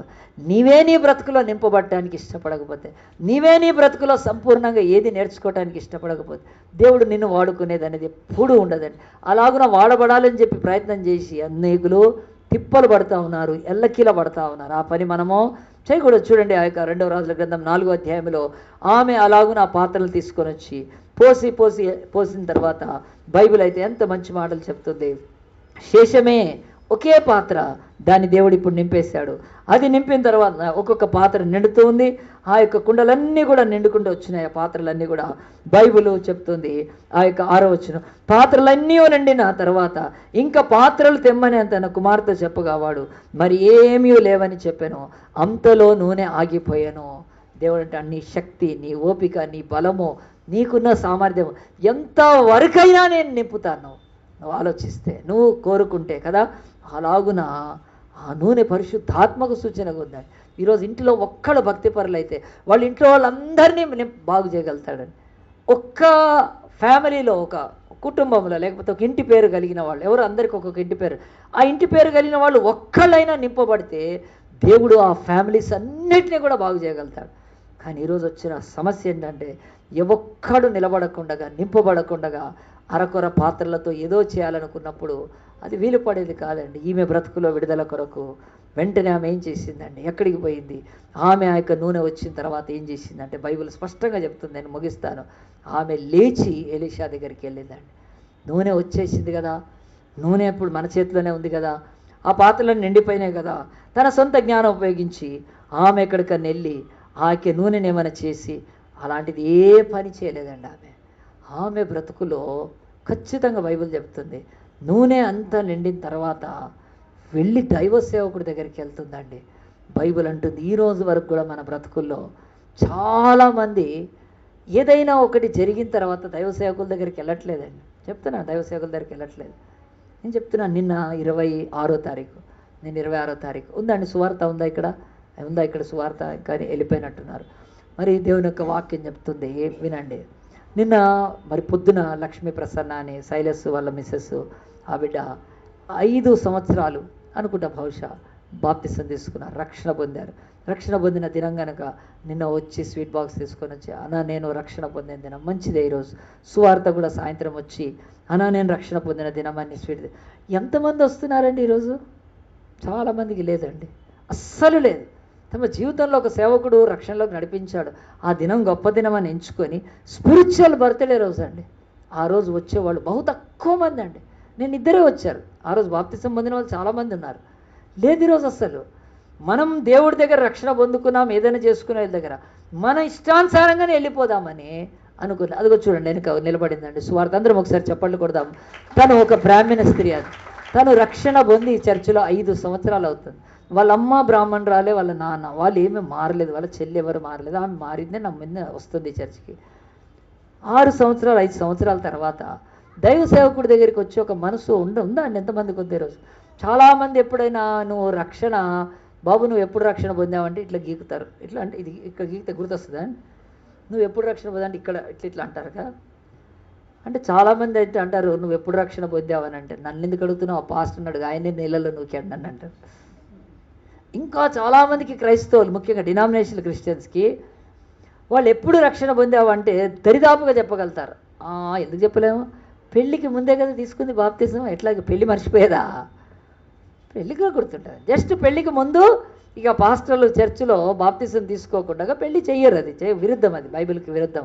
ఎందుకంటే ఒక రక్షణ లేనోడికి ఒక రక్షణ ఉన్న అమ్మాయికి పెళ్లి చేయడమో వీలు పడదు కనుక అప్పుడు కేవలం పెళ్లి కొరకు బాప్తిజం తీసుకుంటారు కనుక చెప్తారు, అవును పాస్టర్ అప్పుడు నాకు పెళ్ళి అయిన చూడు, దానికి 1 రోజుల ముందు తీసుకున్నాను, నాకైతే గుర్తుంది. అదే చెప్తున్నా అండి. ఎలీషా యొక్క అద్భుతం చేసినాక కూర్చున్నాను సువార్త. మరి తను దేవుడి యొక్క సన్నిధికి వెళ్తుంది. ఏమి చేయాలి, తన సొంత ఆలోచన సొంత జ్ఞానమో ఆమె వాడలేదు. అయినా వాడికి ఎలీషా దగ్గరికి వెళ్ళక ముందే కదా ఆ నూనె తీసుకొని మార్కెట్లకు పంపించి, నూనె ఎట్లొచ్చిందో చూడు, క్వాలిటీ మంచిగుందా లేదా నూనె, కదా డూప్లికేట్ వచ్చిందా, అలాంటివి ఏం చెక్ చేయవు. దేవుడు చేసిన అద్భుతం ఎన్నడూ కూడా భూమి మీద జరగంది. దేవుడి యొక్క నూనెలో కల్తీ ఉంటుందా అండి? ఆయన తీసుకొచ్చిన దాంట్లో మంచి నూనెను ఆయన తీసుకొచ్చాడు. ఆ నూనె విషయంలో ఎప్పుడూ కల్తీ పడలేదండి, కల్తీ కూడా ఉండదు కనుక ఆమె దైవ సేవకుడి దగ్గరికి వెళ్ళి, ఈ లోకంలో ఎవడు అద్భుతాలు చేసినా ఎక్కడికే అది పలసబడిపోతాయి, కానీ దేవుడు చేసిన అద్భుతం మాత్రము ఫస్ట్ కుండలో ఎంత మంచి నూనె ఉందో ఆఖరి కుండ వరకు అంతే ఉంటుందండి. బైబిల్ చెప్తుంది, మీరు నమ్మండి. యేసు ఒక పెళ్ళికి వెళ్ళాడు, ఆ పెళ్లిలో ద్రాక్షారసం అయిపోయింది. వెళ్ళినప్పుడు వాళ్ళు ఏం చేశారంటే, వాళ్ళ అమ్మ వచ్చి అడిగింది, మరియమ్మ అడిగింది. అడిగితే, అమ్మ ఆగు, నువ్వు నన్ను తొందర పెట్టద్దు అన్నాడు. కొంతసేపు అయినాక అక్కడ రాతి బాణలు ఉన్నాయి, 6 రాతి డ్రమ్ములు ఉన్నాయి, మన భాషలో చెప్పాలంటే నీళ్ళతో నింపమన్నాడు. నింపేశారు. నింపినాక తీసుకెళ్ళి ఆ పరిచారకులు చెప్పాడు, క్యాటరింగ్ వాళ్ళకి చెప్పాడు, పోయి పంచమన్నాడు. పంచమంటే వాళ్ళు ఏం చేశారు, ధైర్యంగా పంచారు. నీళ్ళు పంచుదాం తంతే అందరూ తన్నులు తిందామని తీసుకుపోయి నీళ్ళు ఇచ్చారు. అది తాగుతున్నారు. కొద్దిసేపు అయినాక ఆ విందు ప్రధాని సాక్ష్యం చెప్తున్నాడు. ప్రతి పెళ్ళిలో, ప్రతి వివాహంలో మొదట మంచి రసం పోస్తారు, రాను ఏమవుతుంది, అది ఫస్ట్ సాంబార్ ఉంటుంది, మంది ఎక్కువైనాక నీళ్ళే ఉంటాయి, ఎక్కడ ఉండదు, నీళ్ళు పోసేస్తారు. మరి యేసు ప్రభు ఆఖరి వరకు శ్రేష్టమైనది పెడుతున్నారని ఆశ్చర్యపోయాడంటే, దేవుడు ఏ వివాహంలో ఉంటే, ఏ కుటుంబాల్లో ఉంటే మొదట తక్కువ, ఎక్కువ, తర్వాత తక్కువ ఉండదు. అన్ని దినాలు పెళ్ళైన 10 ఏళ్ళు, 20 ఏళ్ళు, 50 ఏళ్ళైనా నీ వివాహంలో క్రీస్తు ఉంటే అది పలసపడదండి. చెప్పండి కొడదామా ఒక్కసారి. ఈరోజు క్రీస్తు లేని ఇండ్లల్లో, దేవుడు లేని ఇండ్లల్లో ఫస్ట్ నెల రోజుల తర్వాత ఆ ద్రాక్షారసం ఊస్తున్నారు, వైక్మని ఊస్తున్నారు, చేదెక్కుతుందండి ఒక్కొక్కరికి. ఎంత చేదెక్కుతుంది? నెల రోజులకి అమ్మాయి పారిపోయి ఉంటుంది, ఇంటికాడ ఉంటుంది. ఎక్కడ లేదు ఆ ప్రేమలు, ఎక్కడండి అది కదా. యేసుప్రభు ఉన్న వివాహం అయితే సంవత్సరాలు మాధుర్యంగా ఉంటుందండి. అంటే దేవుడు మొదట్లో మంచిగిచ్చి తర్వాత ఆయన డూప్లికేట్ది ఇవ్వడండి. ఆ మంచి దేవుడు. ఎందుకు చెప్తున్నానంటే, యేసు రక్తం కార్చినప్పుడు సిలువలో ఆయన ఆఖరి రక్త బొట్టులో కూడా ప్రేమ ఉందండి, ఆయనలో లేదు అలాంటి మంచి దేవుడు కనుక యేసు ప్రభు ఇక్కడ దేవాతి దేవుడు ఆ యొక్క విధవరాలింటిలో మొదట మంచి నూనె, రాను నూనెది కాలే సేమ్ నూనె వచ్చింది. ఆ నూనెను నిండిన తర్వాత తన సొంత తెలివి ఉపయోగించలేదు ఆమె, డైరెక్ట్ ఎలీషా దగ్గరికి. మీరు కూడా గుర్తుపెట్టుకోండి, ఎప్పుడైనా మీ బ్రతుకుల్లో బాధ, కష్టం ఏదైనా ఉన్నప్పుడు జరిగిన తర్వాత దైవ సేవకుడి దగ్గరికి వెళ్తే వాళ్ళకున్న తెలిసినంత వరకు మీరు అసలు ఆ దైవ సేవకుడు కూడా ఏం తెలియకపోవచ్చు, అక్కర్లేదు, కానీ నీవు వెళ్ళటాన్ని బట్టి దేవుడికి మహిమ కలుగుతుందండి. దేవుడు అప్పుడు గొప్ప కార్యం జరిగిస్తాడు. అలాగున ఎలీషా దగ్గరికి వెళ్ళి, అయ్యా నువ్వు చెప్పినట్టు వింటే నూనెంత నిండిపోయిందని ఆ యొక్క ఎలీషా దగ్గరికి వెళ్ళాక ఎలీషా ఏమైనా తిట్టుకున్నాడు, ఏం నా ఎంబడబడ్డావు కదా, నువ్వు పోయి నువ్వు చూసుకో అనలేదండి కదా. ఆయన మంచి మాట చెప్తున్నాడు చూడండి. ఈ యొక్క 4వ అధ్యాయము 2వ రాజుల గ్రంథం 4వ అధ్యాయము ఆమె ఆ యొక్క 7వ వచనం, ఆమె దైవజనుడైన అతని యొద్దకు వచ్చి. గుర్తుపెట్టుకోండి, మనం కూడా ఈ భూమి మీద దైవ సేవకులను గుర్తించడము, వాళ్ళ దగ్గరికి వెళ్ళడం ఏమి తప్పు కాదండి, ఏమి తప్పు కాదు. బైబిల్ చెప్తున్న పద్ధతి. వచ్చి సంగతి తెలియజెప్పగా అతడు, నీవు పోయి ఆ నూనెను అమ్మి అంటున్నాడు కదా, నూనెను అమ్మిమంటున్నాడు. నువ్వు ఆ నూనె తీసుకోరా, నూనెను నువ్వు క్యాష్గా కన్వర్ట్ చేసుకో, ఆ నూనె అమ్మ.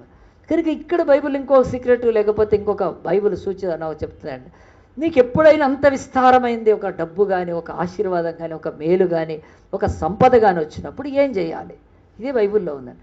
చాలాసార్లు ఆయన చెప్పిండొచ్చు ఏమంటే, ఎలీషా అమ్మ నూనెను అమ్మి మీ ఆయన ఉన్నన్ని రోజులు నీకు రవ్వల నెక్కలు చేయించుకోపో అన్నాడండి. చాలామంది దేవుడిచ్చిన ఈ యొక్క కృప ఆశీర్వాదాన్ని చెత్త కొరకు వాడుతున్నారండి, తెలుసా. దేవుడిచ్చిన దాని కదా, ఆమె ఒక బిల్డింగ్ కొనుక్కుంటే, ఒక డూప్లెక్స్ ఇల్లు కొనుక్కుంటే, ఒక రవ్వల నెక్లెస్ కొనుక్కుంటే, ఇంకా ఏదో కొనుక్కుంటే అది ఏమన్నా మేలో కలుగుతుందా అండి? అస్సలు కలగదు కదా, అస్సలు కలగదు. ఎట్లా కలుగుతుంది? అక్కడ నీ జీవితంలో ఒక స్థితి ఉంది, ఏంటో తెలుసా. పిల్లలను విమోచించుకోవాలి. నువ్వు నీ పిల్లల్ని విమోచించుకోవటానికి ఫస్ట్ ఆ డబ్బు నీకు పనికి రావాలి. ప్రియ దేవుని బిడ్డలారా, ఎందుకు నేను ఈ మాటలు చెప్తున్నాను, ఇంత సింప్లిఫై చేసి చెప్తున్నానంటే, చాలామంది వాళ్ళ యొక్క దేవుని యొక్క ధన సంపదలను వాళ్ళు వేరే వాటికి ఉపయోగిస్తున్నారు కనుక వాళ్ళ పిల్లల్ని సాతాను ఎత్తుకొని పోతున్నాడండి. సాతాను ఎత్తుకున్నాడు. లోకం లాగేస్తుంది వాళ్ళని. భక్తిహీనులై, తాగుబోతులై, తిండిబోతులై, తిరుగుబోతులై ఈ లోకంలో కలిసిపోతున్నారండి. తల్లిదండ్రులు చేయాల్సినవి చేయనందుకు నువ్వు అమ్మి క్రయధనముగా నువ్వు అదిగో వాడు తీసుకెళ్ళిపోతాడున్నాడే, ఆ అప్పులో వాడికి డబ్బు ఇచ్చేసి నీ పిల్లల్ని దక్కించుకో. ఎంతమంది తల్లిదండ్రులకు చెప్తున్నాడండి ఈ మాట. నీవు నీ యొక్క డబ్బును వేరే వాటికి ఉపయోగిస్తే, అంటే నీ కృపను వేరే వాటికి ఉపయోగిస్తే ఆ యొక్క పిల్లల్ని సాతాను ఎత్తుకొని వెళ్ళిపోతాడండి. లోకంలోకి వెళ్ళిపోతారు. ఆలోచించండి.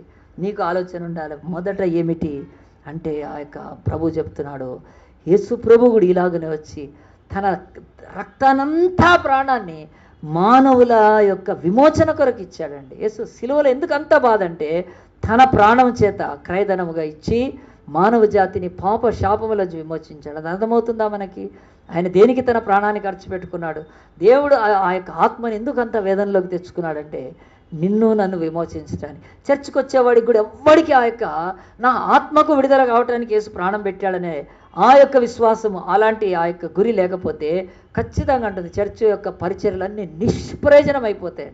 అంటే ఏంటి? ఇక్కడ ఇంత నూనె అద్భుతం జరిగించి ఒక ఒట్టి కుండలోంచి, ఓటి కుండలోంచి, ఎండిపోయిన కుండలోంచి, నూనెలోంచి కుండలో నుంచి ఒక మాట చెప్పి ఎలీషా అన్ని కుండల్లో నేను నింపిన ఏం ప్రయోజనము?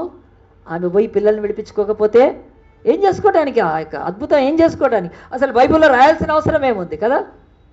దేవుడు ఈరోజు ఇచ్చే కృపలను దుర్వినియోగపరుస్తున్నారండి సంఘంలో చాలామంది.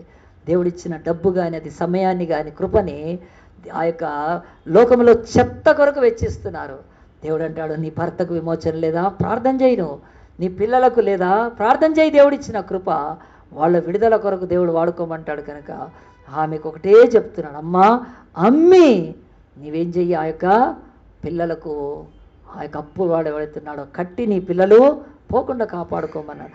దేవుడు చేసే ఆ యొక్క కృప మన జీవితాల్లో నమ్ముదామో చూడండి. ఆ తర్వాత ఏం చేసింది? ఇక్కడ దాకా అయితే బైబిల్ బాగానే ఉంది, కానీ ఇక మనం వాక్యంలోకి వస్తామండి. ఆ నూనెను అమ్మి నీ అప్పు తీర్చి కదా, అప్పు తీర్చేసుకో, నీ పిల్లలు వెళ్ళరు. మా అప్పు మన రుణమేనండి, మన పాప రుణమే కనుక ఆ అప్పు తీర్చేయమని చెప్తున్నాడు. తీర్చినాక మిగిలిన దానితో నీవును నీ పిల్లలను బ్రతుకుడని ఆమెతో మిగిలిన దాన్ని రౌండ్ చేసుకోండి. అదే శేషం అంటే తెలుగులో మిగిలినది శేషమన్న ఒకటే.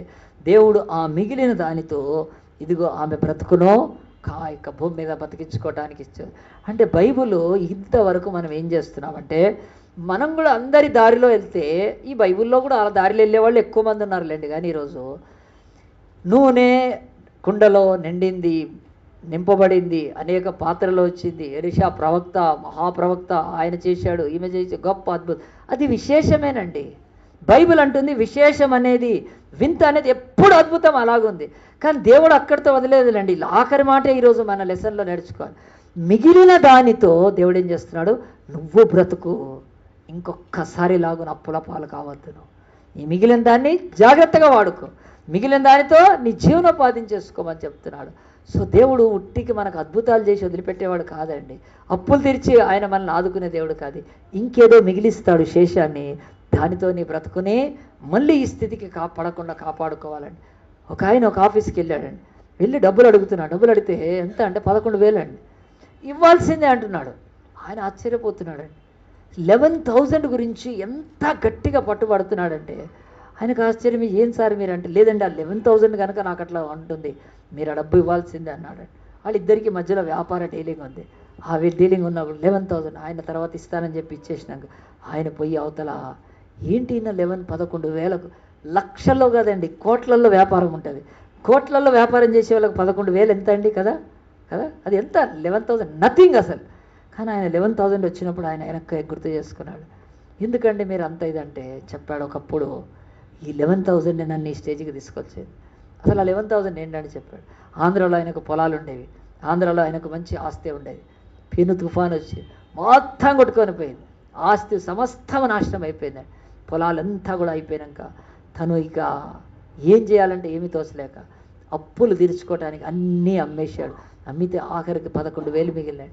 తన ఆంధ్రాలో ఉండలేక ఆయన హైదరాబాద్ వచ్చేసాడు. వచ్చేసిన తర్వాత ఆయన హైదరాబాద్లో 11,000తో ఏం చేయాలి అని చెప్పి ఆయన చిన్న చిన్నగా ఎలక్ట్రికల్ సామాన్ ఉంటుంది కదా, అవి అమ్మడం మొదలుపెట్టాడు. అట్లా అమ్మడం మొదలుపెట్టి ఒక స్టేజ్కి వెళ్ళిపోయాడు. ఎంతకి వెళ్ళిపోయాడంటే విజయ్ ఎలక్ట్రికల్స్ ప్రైవేట్ లిమిటెడ్ అనేది ఉందండి హైదరాబాద్. నేను ఆయన బయోగ్రఫీ చదివాను, నేను ఒక బుక్లో చదివాను. 11,000తో వచ్చాడండి హైదరాబాద్కి. తన బ్రతుకులో కోట్లలోకి వెళ్ళినా కానీ ఇంకొక ఆయన నాది ఆ అమౌంట్ ఎందుకని చెప్తానంటే తక్కువే. 11,000 అనుకోవట్లేదు ఆయన. ఒకప్పుడు నా బ్రతుకు అదే ఆధారం. నేను ఇంత పెద్ద ఇండస్ట్రియలిస్ట్ కావటానికి ఈ 11,000తో నేను వచ్చాను. నా ఆస్తి సమస్తం పోయినాయి, బట్ దానితో నేను ఇంత స్టేజ్కి వచ్చానని చెప్తున్నాడు. కనుక నాకేం తక్కువ కాదు, మీకు 11,000 తక్కువ, నాకు కాదు. నాకు ఇన్ని కోట్లున్నా 11,000 కూడా నాకు కౌంట్ అవుతుందని చెప్పి బైబిల్ పట్టుకొని చెప్తున్నాడు. ఒక్క కుండ అండి మిగిలింది శేషం. దానితో ఆమె బ్రతుకును అప్పులు తీర్చడమే కాదు, కడవరకు ఆమెను బతికించగలిగిన దేవుడు. అంటే మనకు విశేషాలు కావాలి, ఎప్పుడు శేషం అక్కర్లేదు. ఏదో మిగిలింది కాదు. దేవుడు అంటున్నాడు ఈ భూమి మీద అది ఎంత చిన్నదైనా, ఎంత తక్కువదైనా, ఎంత మిగిలిందైనా, ఎంత శేషమైనా దాన్ని తీసుకునే దేవుడు ఈ లోకంలో అద్భుతం చేసి నిన్ను ఈ లోకంలో బతికించగలుగుతాడు. నమ్ముతున్నావా ఈ విషయాన్ని? దేవుడు ఒక వాక్యంలో చూడండి. రెండో చెప్పి ముగిస్తాను. ఒక్క 10 నిమిషాలు కొంచెం వెనక్కి తీయండి, కొంచెం వెనక్కి తీయండి అండి. మొదటి రాజుల గ్రంథం తీయండి. అక్కడ 17వ అధ్యాయంలో ఇలాంటిది ఒకటి ఉంది. ఒక్క 5 నిమిషాల్లో చెప్తే మనం వాక్యం ముగించవచ్చు. దేవుడు వాక్యం చెప్తా ఉంది. ఆ యొక్క మొదటి రాజుల గ్రంథం 17వ అధ్యాయంలో 8వ వచనం. అంతటి యెహోవా వాక్కు అతనికి ప్రత్యక్షమై ఇలాగ సెలవిచ్చాను, నీవు సీదోను పట్టు సంబంధమైన సారెపతను ఊరికి పోయి అచ్చట ఉండుము, నిన్ను పోషించక ఒక విధవరాలిని నేను సెలవిస్తానని. ఇది ఇశ్రాయేలు కాలంలోనే ఆహాబు యెజెబెల్ అనే ఒక రాజు రాణి ఉన్నప్పుడు వాళ్ళు దుర్మార్గంగా దేశాన్నంతా విగ్రహాలతో నింపి ప్రవక్తలను చంపుతూ ఉన్నప్పుడు దేవుడు ఏలియా అనే ఒక ప్రవక్తను లేపి ఆకాశాన్ని మూసేసి వర్షం లేకుండా చేసినప్పుడు ఏలియా అనే ఒక ప్రవక్త ఆ యొక్క కెరీతు వాగు దగ్గర కూర్చొని తింటున్నాడండి. ఆ యొక్క కాకులు పంపించే కాకుల ద్వారా వచ్చే రొట్టెను మాంసాన్ని తినబోతు. కొన్ని రోజులైనాక వాగు ఆగిపోయింది, నీళ్ళు ఎండిపోయిన వాగు ఆగిపోయింది. అప్పుడు దేవుడు ఏం చెప్పాడు తెలుసా? ఎలియా లేచి నువ్వు వెళ్ళి సారెపత్ ఒక ఊరికి వెళ్ళి అక్కడ ఒక విధవరాల చేత నిన్ను పోషిస్తాడు. వెంటనే లేచి ఏలియా అనే ప్రవక్త ఆ ఊరికి వెళ్ళాడు. ఆ ఊరిలో ఎదురుగానే వెళ్ళగానే ఒక ఆమె కనిపిస్తుంది. పాపం పేద ఆమె, విధవరాలు. ఆమె చూసి అమ్మ కొంచెం నీళ్ళు అని అడిగాడు. నీళ్ళు అని అడిగితే ఆమె చేసింది తెలుసా అండి? నీళ్లు తీసుకోవడానికి వెళ్తుంటే మళ్ళీ పిలిచాడు. అమ్మా ఇట్రా అన్నాడు. ఏమిటంటే నాకు రొట్టె తీసుకొని రా అన్నాడు. రొట్టె తీసుకొని రా అన్నాడు. ఆమె చెప్తుంది, అయ్యా నువ్వు రొట్టె అడుగుతున్నావు కానీ మా పరిస్థితి అట్లా లేదు. నా ఇంటిలో ఉన్న ఆ యొక్క నూనె బుడ్డిలో కొంచెం నూనె ఉంది, నా యొక్క పిండి తొట్టెలో కొంచెం పిండి మాత్రమే ఉంది. మేము ఈరోజు ఆఖరి రొట్టె చేసుకొని నేను నా భర్త తిని, నా బాబు తిని చచ్చిపోదాం అనుకున్నాము, నువ్వు వచ్చి అడుగుతున్నావు అన్నప్పుడు ఏలియా మళ్ళీ అన్నాడండి, కాదమ్మా నేను చెప్తున్నాను వినో, నువ్వు వెళ్ళి నాకు తెచ్చిపెడితే నీ కరువులో నీకు మొత్తమో సమృద్ధి. ఆమె అడుగేసిందండి, అవతలిగిపోతుంది. ఇప్పుడు పెట్టాలా ఆయనకి చెప్తుంది, పుల్లలు ఏరుకోవటానికి వచ్చాను, కరువు భారంగా ఉంది, భయంకరమైన ఆకలి పరిస్థితి దేశమంతా, ఒక్క రొట్టె చేసుకోవటానికి ఉంటే నేను నా కొడుకు తిని చచ్చిపోదాం అనుకుంటున్నావు, నువ్వు వచ్చి మమ్మల్ని అడుగుతావు? అవును నిన్నే అడుగుతాను నేను, నువ్వు వెళ్ళి మొదట నాకు తీసుకొని వచ్చి పెట్టు, అప్పుడు నేను దీవిస్తాను, అది దీవించబడతాను. ఏలియా ఎందుకంటే ఇంత కాన్ఫిడెంట్గా చెప్పాడు? మీరు ఎప్పుడైనా ఆలోచించారా? ఏలియా చెప్తా ఉన్నాడు పోయి అంటే దేవుడు ఒక విధవరాల ద్వారా పోషిస్తానన్నాడు కదా. ఆ యొక్క కెరీతు వారి దగ్గర ఉండగానే ఏలియాకు అది మెయిల్ వచ్చేసింది, SMS వచ్చింది. ఖచ్చితంగా వెళ్ళి అడుగుతున్నాడు. అంటే దేవుడి మాటకు లోబడ్డప్పుడు ఆ యొక్క ఇచ్చినప్పుడు కలిగేది అది శేషమే. ఎంత ఉందండి? ఇంత పిండి ఇంత నూనె ఉంది, కొంచెమే శేషం అంటే మిగిలింది. ఆ కొంచెం పిండి ఆ కొంచెం నూనె అది తీసుకెళ్ళి ఏలియాకి ఇచ్చేస్తే వాళ్ళకేం తింటానికి ఉండదు. కానీ నువ్వు ఇచ్చితేనే దేవుడు చెప్తున్నాడు నీకు ఈ కరువులో సమృద్ధిని ఇస్తాను. ఎట్లా ఇస్తానో నాకు తెలుసు, నేను చేస్తాను. ప్రియ దేవుని బిడ్డలారా, ఎందుకు ఈ మాట చెప్తున్నానంటే చాలామందికి తెలియట్లేదండి. మన దగ్గర అన్నీ ఉన్నప్పుడు ఇస్తే అది దేవుడికి ఇచ్చింది అసలు లెక్క కాదండి. మన దగ్గర కట్టలు ఉన్నాయి కదా డబ్బులు, అప్పుడు తీసుకొచ్చి దేవుడికి వేసామనుకు ఇచ్చాడు అనుకోండి, అది దేవుడికి ఇచ్చినట్టు ఏం కాదండి. మన దగ్గర లేమిలో ఉన్నప్పుడు ఇవ్వడమే బైబిల్ చెప్తుంది, అది సరి అయిన ఇవ్వటం కనుక. శేషంలో నుంచే దేవుడికి ఇవ్వడము. చాలామంది ఏమంటారు తెలుసా, దేవుడికి తెలియదా మా దగ్గర ఏముందండి కదా, నేను ఇల్లు కిరాయి కడుతున్నాను, పిల్లలు కడుతున్నాను, పాల బిల్లు కడుతున్నాను, దేవుడికి ఏం నాకు తెలియదు, దేవుడికి తెలుసు, నేను నా దగ్గర ఏమీ లేదు అంటున్నారండి. ఏమీ లేదని చెప్తూ వాళ్ళ జీవితాలలో ఒక అద్భుతాన్ని నివారించుకుంటున్నారండి. దేవుడు చేయలేడు అద్భుతం, నేను చెప్తాను. చాలా బాధాకరం ఏంటంటే దేవుడికి ఇచ్చినప్పుడు ఎట్లా ఇస్తున్నారంటే ఉన్నప్పుడు ఇచ్చినప్పుడు కానే కాదండి. ఉన్నప్పుడు ఇచ్చింది ఏమవుతుందో తెలుసా అండి? అది దానం అవుతుంది. ఉన్నప్పుడు ఇస్తే అది ఏమవుతుందో తెలుసా అండి? చందా అవుతుంది. ఈ బైబిల్లో చందా అనే మాట వాడకూడదండి. చాలా మటుకు యేసు ప్రభువుకి చందాలు వేస్తారంటారు చూడండి. ఇప్పుడు చాలా సంఘాల్లో చందాలు పడతామంటారు. అది తప్పు మాట అండి, చెప్తున్నాను. చందాలు లేకపోతే ఈ యొక్క మరి మాట ఏదైతే దానం ఉందో దేవుడికి దానం చేసేది కాదండి. దానం చేసేది, ఇప్పుడు నేను రోడ్డు మీద వెళ్తున్నాను, ఒక చౌరస్తాలో ఆగాను, ట్రాఫిక్ ఆగాను, అక్కడ చాలామంది వస్తారు అడుక్కునే వాళ్ళు, వాళ్ళకి తీసి ఒక 2 రూపాయలు వేస్తారు. అది దానం, అది చందా లాంటిదండి, అంతేగా. ఎవడన్నా చచ్చిపోతే, అనాథ శవం చచ్చిపోతే పెడితే వాళ్ళని లేపటానికి చందాలు వేస్తారు, చందాలు పోగు చేస్తారు. దేవుడికి అట్లా ఇస్తున్నావా నువ్వు? అంటే నువ్వు ఇచ్చేది చందాలాగా లేకపోతే ఆ యొక్క దానంలాగా ఇచ్చేది అస్సలు దేవుడికి అవసరం లేదండి. ఇక్కడ బైబిల్ చెప్తుంది, ఏలియా కాలములో సారెపతు విధవరాలకు ఇప్పుడు తనకు ఇదే ఉంది, దీన్నే తీసుకెళ్ళి ఇవ్వాలి దేవుడికి, ఇదే లాస్ట్, ఇదే ఇవ్వాలి. నువ్వు కలిమిలో ఇచ్చినప్పుడు అస్సలు దేవుడు ఎంచడండి, లేమిలో ఇచ్చినప్పుడు ఎంచుతాడు దేవుడు. చాలామందికి ఈ యొక్క బైబిల్ సీక్రెట్ తెలియట్లేదు. డబ్బులు మస్తున్నప్పుడు ఇచ్చేది ఏమవుతుంది తెలుసా దేవుడికి? అది చందా, అది దానం అవుతుంది, అంతే కదండి. నేను ఇప్పుడు ఆ రోడ్డు మీద ఇచ్చేది ఏంటి కదా, చిల్లర పైసలు ఇచ్చి దానం, అది దేవుడికి అట్లేదు. నా దగ్గర చాలా ఉన్నాయి, కొంచెం ఇచ్చి పారేశాను. కాదు కాదు, ఏలియా కాలంలో నేర్చుకోండి. ఆమె దగ్గర ఇంకేమీ లేదు, అదే ఉంది. దేవుడు అడుగుతున్నాడు, నువ్వు పోషింపబడాలంటే దేవుడు వాక్కు ఉంది. ఇప్పుడు ముందుకు వెళ్ళి ఆ రొట్టె చేసి తెచ్చి పెడతావా? పెట్టు, దేవుడు దీవిస్తాడు. ఆ యొక్క ముందుకు వెళ్ళి రొట్టె తింటా, చచ్చిపో, అంతే. ఆకలి ఏమి, దేవుడికి ఏం బాధలేదు. క్రైస్తవులు ఈరోజు వందల మందికి ఈ యొక్క సీక్రెట్ తెలియట్లేదండి. నీకు కలిగి ఉన్నప్పుడు ఇస్తే అది ఏమీ కాదండి, లేమిలో ఉన్నప్పుడు ఇచ్చినప్పుడే అది దేవుడి ఎదుట గొప్పగించబడుతుంది. కనుక ఆమె ఆలోచించింది, ఈయన చెప్తున్న మాట యథార్థం, నిజమే అనుకుంది. వెళ్ళిందండి, వెనక్కి వెళ్ళిపోయింది. వెళ్ళి ఆ రొట్టె చేసింది, ఆ యొక్క పిండితో ఆ నూనెతో చేసింది, తెచ్చి ఏమని అనుకొని ఏలియాకు పెట్టింది. వాక్యం చదువుతాను చూడండి, ఆ యొక్క 17వ అధ్యాయంలో ఎంత మంచి మాట దేవుని యొక్క వాక్యం చెప్తుంది. ఖచ్చితంగా ఆ మాట 16వ వచనంలో, యెహోవా ఏలియా ద్వారా సెలవిచ్చిన ప్రకారము 16, తొట్టిలో ఉన్న పిండి తక్కువ కాలేదు, బుడ్డిలో ఉన్న నూనె అయిపోలేదు. అటు తర్వాత ఆ ఇంటి యజమానురాలు ఆమె కుమారుడు రోగి, ఇంకా పైకి ఇంకా 15వ వచనంలో, ఆ యొక్క అంతటా ఆమె వెళ్ళి ఏలియా చెప్పిన మాట చెప్పిన చేయగా అతడును ఆమెయు ఆమె ఇంటి వారును అనేక దినములు భోజనము చేయించు వచ్చిరి. అనేక దినములు రౌండ్ చేసుకోండి. బైబిల్ అంటుంది, ఒక్క దినమా అనేక దినాలా నీ బ్రతుకులో? ఆ ఒక్క దినము పరీక్షకు వచ్చింది. లేమిలో ఉన్నప్పుడు తీసుకెళ్ళి రొట్టె ఇచ్చింది. ఆమె కరువు దినాలన్నీ కూడా అనేక దినాలు. మనం ఉన్నప్పుడు ఇచ్చింది అది దేవుడికి ఏం కాదు, కానీ శేషము కొంచెమే పిండి కొంచెమే నూనెను తీసుకెళ్ళి ప్రవక్తకి ఇచ్చినప్పుడు ఆయన ఎంత దీవించాడండి. ఆలోచించండి ప్రియ దేవుని బిడ్డలారా. హేమలత అనే ఒక ఆమె హైదరాబాద్లో, ఆమె 11 గంటలకు బయటికి వెళ్తుందండి, రాత్రి 2-3 అవుతుంది. ఆమె అన్న పోలీస్ డిపార్ట్మెంట్లో, మరి ఆడవాళ్ళు పోలీసు వాళ్ళు రాత్రి తిరుగుతారా లేదా నాకైతే తెలియదు, ఎందుకంటే నేను రాత్రి తిరగను కనుక ఎక్కువ. మరి రాత్రి నర్సులు డ్యూటీకి వెళ్తారు, ఇంకా ఉండొచ్చు కొన్ని డిపార్ట్మెంట్స్. 11కి వెళ్ళి 2-3 వరకు తిరుగుతుందండి. మళ్ళీ ఆమె అట్లా తిరుగుతూ ఉంటే వాళ్ళ హస్బెండ్ ఏమనడా కదా, ఏమనడండి. వాళ్ళ హస్బెండ్ మంచోడు, ఆమె చాలా మంచోడు, పొమ్మని చెప్తాడు. ఆమె తిరిగి వస్తుందండి రోజు 11 నుంచి 2-3 గంటల వరకు తిరగదు. ఆమె ఒక్కతే కాదు, ఆమెతో వేరే ఆడవాళ్ళు కూడా తిరుగుతారు, వేరే వాళ్ళు మగవాళ్ళు. ఏంటి రాత్రి ఇట్లా తిరగడం అసహ్యం కదా అంటే, లేదు లేదు వాళ్ళ అసహ్యం కాదండి, వాళ్ళ జీవితాల్లో ఒక గొప్ప ఇది హేమలత అని. ఆమె ఏం చేసిందంటే, ఒక 4 సంవత్సరాల క్రితము ఆమె ఒకరోజు ఇట్లనే చీకట్లో ఎక్కడి నుంచి వస్తుంది, వచ్చినప్పుడు చూస్తుందండి. చూసినప్పుడు అది చలికాలము, బయట రోడ్ల మీద వణికిపోతూ అలాగున్న ప్లాస్టిక్ కవర్లు సంచులు కప్పుకొని పండుకొనుంటున్నారు. అలా చూసింది, మన ఇంట్లో మనం బెడ్రూమ్లో ఎంత బాగా పండుకుంటామే, ఎంత చక్కగా వండుకుంటాం, ఎంత కప్పుకున్నా చలేస్తూ ఉంటుంది.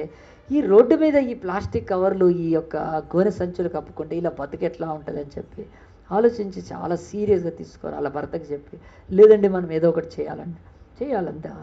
ఏం చేద్దామంటే అని చెప్పి ఎవ్రీ ఇయర్ ఈ నవంబర్ ఎండింగ్ నుంచి డిసెంబరు, ఆ యొక్క మిడ్ డిసెంబర్ వరకు కొన్ని వందల మందికి ఆమె ఆ యొక్క రగ్గులు దుప్పట్లు పంచుతండి. ఆమె గురించి నేను పేపర్ ఆర్టికల్ చూపిస్తాను. ఈరోజు నాకు ఈమెను చదివి నాకు ఎందుకు అంత మంచిగా అనిపించింది. వణికే నిరుపేద మంచితనం కప్పుదాం పదా. రాత్రి మనం కప్పుకొని పండుకోవడం కాదు, మంచితనం పోయి కప్పుదాం. వందల మందికి అండి, 700-800 మందికి ప్రతి డిసెంబర్లో ఇస్తుందండి. నేను ఎందుకు ఈ మాట చెప్తున్నానంటే, సంవత్సరం అంతా గడిపేశాం. జనవరి, ఫిబ్రవరి నుంచి నవంబర్ వరకు. సంవత్సరంలో ఒక్క నెలన్నా మిగిలింది. తిన్నాం, తిరిగాం, వాడుకున్నాం, అన్నీ చేసుకున్నాం. శేషము కొంతదే మిగిలింది. మనతో పాటు అభాగ్యులకు ఏదైనా చేస్తున్నామా? ఆమె మంచిగా నిశ్చయించుకుంది హేమలత. కారు ఉంది, బిల్డింగ్ ఉంది, అన్నీ ఉన్నాయి. అలాగున పేదలు చనికి వణికి సస్తూ ఉంటే మనం ఏం చేస్తున్నాం? మనం 11 months వాడుకున్నాం ఈ సంవత్సరంలో. పోనీ ఆఖరి నెల డిసెంబర్లో శేషమే, కొన్ని తినాలే, కొంతమందికైనా ఇవ్వాలి. తనకు ఉన్నంత ఇచ్చింది. తన ఫ్రెండ్స్కి చెప్పింది. 100 యొక్క దుప్పట్లు అంటే రగ్గులు ఇస్తూ ఉందంటే నేను చాలా ఇన్స్పైర్ అయ్యి మేము చదివితే హేమలత అని ఆమె స్పందన ఈమె పేరు, ఆ యొక్క స్పందన అనే ఆ యొక్క ఆర్గనైజేషన్ ఏదో పేరు పెట్టిందండి. స్పందన కదా, సంకల్ప ఆమె దాని పేరు ఆర్గనైజేషన్ పెట్టింది. ఎవరైనా ఇస్తున్నా ఇవ్వకపోయి నేనైతే ఇస్తాను ఎవరి ఇయర్. ప్రియ దేవుని బిడ్డలారు, ఎందుకు చెప్తున్నానంటే, మనము ఏదో కొంత సమయాన్నైనా ఈ లోకం కొరకు వెచ్చింపకపోతే, ఏదో కొంత మిగిలిందైనా ఈ లోకం కొరకు దేవుడి కొరకు ఖర్చు మన బతుకుల్లో ఏం మిగులుతుంది? ఏం మిగిలి అంతా అయిపోయింది. ఆఖరి కూడా అయిపోతుంది. ఆ యొక్క పిండితో ఇన్ని రోజులు రొట్టెలు తింది, ఇంకా రోజులు తింది. కానీ ఆఖరిది కొంచెమైన శేషమైన దైవ సేవకుడికి పెట్టడం ద్వారా ఆనాడు, లేకపోతే ఆ యొక్క దేవుడి ఆజ్ఞలు, బైబిల్ అంటుంది ఎంత సమృద్ధి. నువ్వు ఈ సంవత్సరం కూడా అట్లే ముగిచ్చేస్తావా? దేవుడు అడుగుతున్నాడు, నీ శేషమో నేను 11 నెలలు ప్రార్థనకు రమ్మంటే రాలేదండి. ఈ 12వ నెలైనా ఆలోచించు. 11 నెలలు నువ్వు దేవుని దగ్గర ఏదో ఒకటి ఇవ్వకుండా దొంగిలిస్తూనే ఉన్నావు అనుకోండి, ఇవ్వకుండా. ఈ దేవుడు చెప్తున్నాడు, ఇక శేషం ఒక్క నెల మిగిలింది. మన బ్రతుకులో శేషమే దేవుడు విశేషంగా మార్చగలుగుతాడండి. దేవుడి యొక్క వాక్యాలు నేను చూపిస్తాను. 2 రాసుకోండి. దేవుని యొక్క వాక్యము యెషయా గ్రంథం 1:9 ఈ మాట రాయబడినాయి. ఇవి చదవంగానే నేను ప్రార్థన చేస్తాను. యెషయా గ్రంథం 1:9 భక్తుడైన యెషయాతోటి మాట్లాడుతూ దేవుడు చెప్తున్నాడు, సైన్యములకు అధిపతి యెహోవా బహు కొద్దిపాటి శేషము మనకు నిలపని ఎడల మనము సొదొమ వలె నుందుము. గొమొర్రాతో సమాధానం. ఇశ్రాయేలు చేసిన పాపాలకు నేను వాళ్ళని తుడిచిపెట్టేవాడినే కాదు, కానీ అయినా దేవుడు కృపలో ఒక శేషాన్ని మిగిల్చాడు. కనుక ఈరోజు సొదొమ వలెను గొమొర్రా వలె అగ్ని కురిచి సొదొమ గొమొర్రా పట్టణాలు గడ్డి మొలక మొలవకుండా బూడిదైపోయినాయి. మనము అలాగుండేవాళ్ళం, కానీ దేవుడు శేషాన్ని మిగిలించాడు. ఆ శేషంలో నుంచే యేసుక్రీస్తుని రక్షకుడుగా తీసుకొచ్చాడు ఈ లోకానికి. అంతేకాదు, ఆమోసు గ్రంథంలో కూడా దేవుని యొక్క వాక్యము 5:15 కూడా దేవుని యొక్క వాక్యం స్పష్టంగా రాయబడింది. 5:15 పేజీ నెంబర్ 757లో బైబిల్ చెప్తుంది. ఆమోసు గ్రంథం 5:15 కీడును ద్వేషించి మేలును ప్రేమించుచు గుమ్మములలో న్యాయమును స్థిరపరచండి అంటున్నాడు. మీకు సమయం తక్కువ, శేషమే ఉంది కనుక ఒకవేళ దేవుడు సైన్యములకు అధిపతి యెహోవా యోసేపు సంతతిలో శేషించిన వారి యందు కనికరిస్తాడేమో చెప్తున్నాడు. శేషించిన కనుక మనకెంత మిగిలిందో దాంట్లో మనము దీనులను ప్రేమిస్తూ, ఆ యొక్క ఈ లోకములో కీడును ద్వేషిస్తూ గుమ్మాల్లో న్యాయాన్ని స్థిరపరచడానికి ఇంకొంత సమయం ఉందేమో భూమి మీద. దేవుడు అంటాడు, ఈ శేషాన్ని నువ్వు సద్వినియోగపరచుకుంటే దేవుడు కనికరం చూపిస్తాడు. ప్రియ దేవుని బిడ్డలారా, ఈ లోకానికి అంతా విశేషాలు కావాలి, కానీ దేవుడికి ఏం కావాలి తెలుసా అండి? శేషము కావాలి. మీ ఇంటిలో 10 మంది ఉన్నా ఒక్కడు భక్తిగా ఉంటే ఆ శేషాన్ని దేవుడు వాళ్ళ ద్వారా మొత్తం కుటుంబాన్ని దీవించగలుగుతాడు. మీ బంధువులందరిలో ఎవరున్నా, మీరైనా ఒక్కళ్ళైనా, మీ భక్తిలో శేషమైన, మీ నీతిలో శేషమైన, మీ పరిశుద్ధతలో అయినా సరే, మీ సేవలో అయినా శేషము మిగిలింది ఏదైనా ఉంటే అది దేవుడి సన్నిధిలో పెడితే దేవుడు అంతంగా ఆశీర్వదిస్తాడు. కనుక అందరము తల్ల వంచి దేవుని సన్నిధిలో ఒక్క మాట ప్రార్థన చేసుకుందాం. ప్రభువా, ఈ లోకము విశేషాల కొరకు, వింతల కొరకు ఎదురు చూస్తుంది, వాటినే గొప్పగా ఎంచుతుంది. కానీ నువ్వు శేషాన్ని తీసుకొని ఆయా విశేషం చేయగల దేవుడు, నువ్వు మిగిలిపోయిన దాన్ని తీసుకొని నువ్వు మహిమగా మార్చగల దేవుడు ప్రభువా. అయ్యా, ఈ దినం మా జీవితంలో ఒక 11 నెలలు గడిచిపోయింది, శేషమే మిగిలింది, ఒక్క నెల మిగిలి ఉంది ఈ సంవత్సరంలో. మరి ఈ నెలను ఏం చేయబోతున్నాం మనం? నిజముగా దేవుడి వైపు తిరిగి ప్రార్థనకు కానీ, నీతికి కానీ, భక్తికి కానీ, సహాయానికి కానీ ఒకవేళ నువ్వు వాడుకున్నావా, నీ బ్రతుకు దీవెన పొందుతుంది తప్ప ఈ శేషాన్ని కూడా నువ్వు పాడు చేసుకుంటే దేవుడు అంటున్నాడు ఎంత భయంకరమో. అందు గురించి అందరు అలాగుని తల్ల వంచి ఒక్కసారి సిలువను వీక్షించండి. 2000 సంవత్సరాల క్రితం యేసుని తీసుకొచ్చి సిలువలో వేసేసారు. 3 మేకులు కొట్టి 6 గంటలు ఏలాడవేశారు. ఆయన కొరడాలతో ఆయన శరీరం అంతా చీల్చారు. ముళ్ళ కిరీటంతో ఆయనను బాధించి పెట్టేస్తున్నారు. ఆ సమయంలో ఆ 3 మధ్యలో యేసు ఇటు ఒక దొంగ, అటు ఒక దొంగ. వాడు ఒక దొంగ అంటున్నాడు, యేసు నువ్వు క్రీస్తు అయితే దిగు, సిలువ దిగు, నన్ను రక్షించు. ఏసేం మాట్లాడు. వాడు దుర్మార్గుడు, వాడు నీచబున్నాడు, వాడి బుద్ధి మారలేదు, ప్రాణం పోతున్న సిగ్గు రాలేదు. సిలువేసిన సిగ్గు రాలేదు. వాడు అలాగున ప్రాణం పోతూ కూడా యేసు దిగితే నేను కూడా దిగి యేసుతో కలిసి తప్పించుకొని నా పని, నా దొంగతనాలు, మర్డర్లు నేను చేసుకో, యేసు తన పని అని అలాగ అడుగుతున్నాం. యేసు ఒక్క మాట మాట్లాడలేదు. రక్తం కారిపోతూ ఉంది. యేసు ప్రభు కాళ్ళల్లోంచి, వీపులో నుంచి, దేహమంతా, తలలో ముళ్ళ కిరీట రక్తం. యేసుకు తెలిసింది కొంచెము శేష సమయమే మిగిలింది నా భూలోక యాత్రలో, ఇంకొద్దిసేపు తర్వాత ఇక నా ప్రాణం ఉండదని. యేసుకు తెలిసి ఆ శేష సమయాన్ని యేసు ఎంత చక్కగా ఉపయోగించుకున్నాడు. తండ్రి, వీరేమి చేయించున్నారు, వీరు ఎరుగరు, వీరిని క్షమించు నాథా అని. ఆ గడియలు, ఆ గంటలు, ఆ శేష సమయాన్ని కూడా రక్తము బొట్టులు కారిపోతున్నప్పుడు, దప్పికేస్తున్నప్పుడు, మానవుల యొక్క తీవ్రమైన ఆనాడు మత నాయకుల యొక్క దూషణను భరిస్తూ చేదు చిలకను కూడా పెడుతున్నప్పుడు యేసు వాటి మీద ఫోకస్. కొంత సమయమే మిగిలింది, కొంత సమయమే ఉంది శేషమని ఆ సిలువల లాగున వేలాడుతున్నప్పుడు పక్కన ఒక దొంగ ఏం చేశాడండి? యేసు తన శేష సమయాన్ని చక్కగా సద్వినియోగపరుచుకుంటున్నాడు. తుది గడియలు, ఆఖరి క్షణాలు యేసు ప్రభు అలాగున తప్పిస్తూ కూడా ఉన్నప్పుడు ఇంకొక దొంగ చూశాడండి. ఆ దొంగ వెంటనే రియాక్ట్ అయ్యాడు కదా, ఒరే దుర్మార్గుడా, మనం చేసిన పాపాలకి ఇది న్యాయంరా అని గద్దించి నువ్వు అట్లా మాట్లాడుతున్నావని. తడు అన్నాడు, ఇది నాకైతే న్యాయమే, నేను పాపిని కనుక అనుభవిస్తున్నాను, నేను నరహంతకుని కనుక, దొంగను కనుక నన్ను రోమా సైనికులు వేసేసారు, తప్ప ఏమీ లేదు. కానీ ఈయనలో ఏ పాపము లేదే. మన కాళ్ళల్లో మేకులు ఉండటానికి నిజముగా మనం పాపులమే, కానీ ఈయనలో ఏ పాపము లేదు. పాపము లేని ఈయన ఎందుకు ఎలాడుతున్నాడు? మన కోసమే, నా కోసమే అని చెప్పి వెంటనే యేసు వైపు తిరిగి, యేసు నీ రాజ్యంలో నన్ను జ్ఞాపకం చేసుకోవాలి. ప్రియ దేవుని బిడ్డలారా, నేనేం చెప్తున్నానో తెలుసా? బతుకులో ఆ కొద్ది శేష సమయాన్ని ఒక దొంగ వాడుకొని మహిమలోకి వెళ్ళిపోయాడండి. ఆయన 10 మీటింగులకు 100 మీటింగులకు వెళ్ళలేదు. యేసు చేసిన ఒక అద్భుతం కళ్ళారా కూడా చూసి ఉండకపోవచ్చు. ఒక్కటి బైబిల్ అంటుంది, ఒక దొంగ తన శేష సమయాన్ని ఎంత బాగా వాడుకున్నాడు, తను ఎంత మహిమను పరలోకాన్ని పొందాడు. నీ లైఫ్లో ఎంత టైం వేస్ట్ చేస్తున్నావు, ఎంత నీ డబ్బును వేస్ట్ చేసుకుంటున్నావు, ఎంత నీ బ్రతుకులో దేవుడు కృపను వ్యర్థం చేసుకుంటున్నావో. మిగిలింది శేషమే. ఈ శేషాన్ని దేవుడు విశేషంగా ప్రపంచానికి ఆశ్చర్యకరంగా చేశాడు. చివరికి సిలువ అన్న ఆ యొక్క అవమానకర మరణమైన అది ఎంతో అందరికీ నీచమైంది. అది ఆ సిలువ, ఆ ఘట్టంలో శేషంలో కూడా యేసు మాత్రం తన ఒక దొంగను రక్షించేసుకున్నాడండి. ఈరోజు నీ జీవితంలో ఎప్పుడు విశేషాలే కదా నీకు కావాల్సింది. ఈరోజు అది పక్కన పెట్టి అసలు శేషం ఏం మిగిలిందో చూసుకో. నీకెంత టైం మిగిలింది, ఇంకా నీకు రిసోర్సెస్ ఉన్నాయి, ఎంత కృప నీ దగ్గర మిగిలి, అదేనా చూసుకోకపోతే నీ బ్రతుకులో విశేషాల కొరకు వెంటాడి సమస్తం పోగొట్టుకుంటావు. కానీ నీ శేషాన్ని దేవుని చేతిలో పెడితే ఆయన అత్యద్భుతంగా నేను ఆస్వాదించగలుగుతాడు. ఒక ఉట్టి కుండలో నుంచి, ఎంటీ వెజల్లో నుంచి దేవుడు ఒక అద్భుతం జరిగించి ఆ విధవరాల్ని అప్పుల బారి నుంచి, కొడుకుల్ని ఎత్తుకొని పోయే బారి నుంచి కాపాడగలిగిన దేవుడు. శేషము కొంచెమే పిండి, కొంచెము నూనె, అది దేవుని చేతిలో పెట్టి కరువంతా తన కుమారుడు బతికేసింది ఆ విధవరాలు. ఈరోజు ఒక శేషము, చిన్న సమయాన్ని, మిగిలింది ఇంకొద్ది గడియలే. ఆ రక్తం కారుతూ ఉంది, ఆ దొంగకు కూడా ప్రాణం వెళ్ళిపోతూ ఉంది. ఆ పంపింగ్ కావట్లేదు, లంగ్స్ పంపు కావు బ్లడ్ లేకపోతే, ఆ శ్వాస ఆడట్లేదు. కానీ శ్వాస ఆడుతున్న ఆఖరి శేష సమయాన్నే రక్షణ కొరకు వాడుకున్నాడండి ఆ దొంగ. ఈరోజు నువ్వు వింతలు, వాడు పక్కోడు విశేషం కొరకు చూశాడు, ఈ దొంగ శేషమైన సమయాన్ని ఉపయోగించుకున్నాడు. మరి నీ లైఫ్లో ఎక్కడ ఆలోచిస్తున్నావు, ఏం ఆలోచిస్తున్నావు? ఒక్కసారి తీర్మానం చేసుకేసయ్యా, నిజమే నా బ్రతుకులో విశేషం కాదు నాయన, శేషము గొప్పది. బైబిల్లో ర్యామెంట్ అనే మాట 90 టైమ్స్ ఉందండి. 90 సార్లు బైబిల్లో ఈ శేషము, ఆయన శేషమే ఈరోజు ప్రపంచాన్ని ఏలుతుంది. ఆయన 12 మంది శిష్యుల మేడగదిలో ఉన్న మిగిలిన శేషమే. రాళ్ళు కొట్టి సిలివేసి ఆయనను అవమానపరిచి ఎల్లగొట్టి చంపేసిన వాళ్ళందరినీ పక్కన పెడితే శేషమే. ఆ 12 మంది ఆ యొక్క అపోస్తులు ప్రపంచానికి ఆశీర్వాదం అయ్యారు.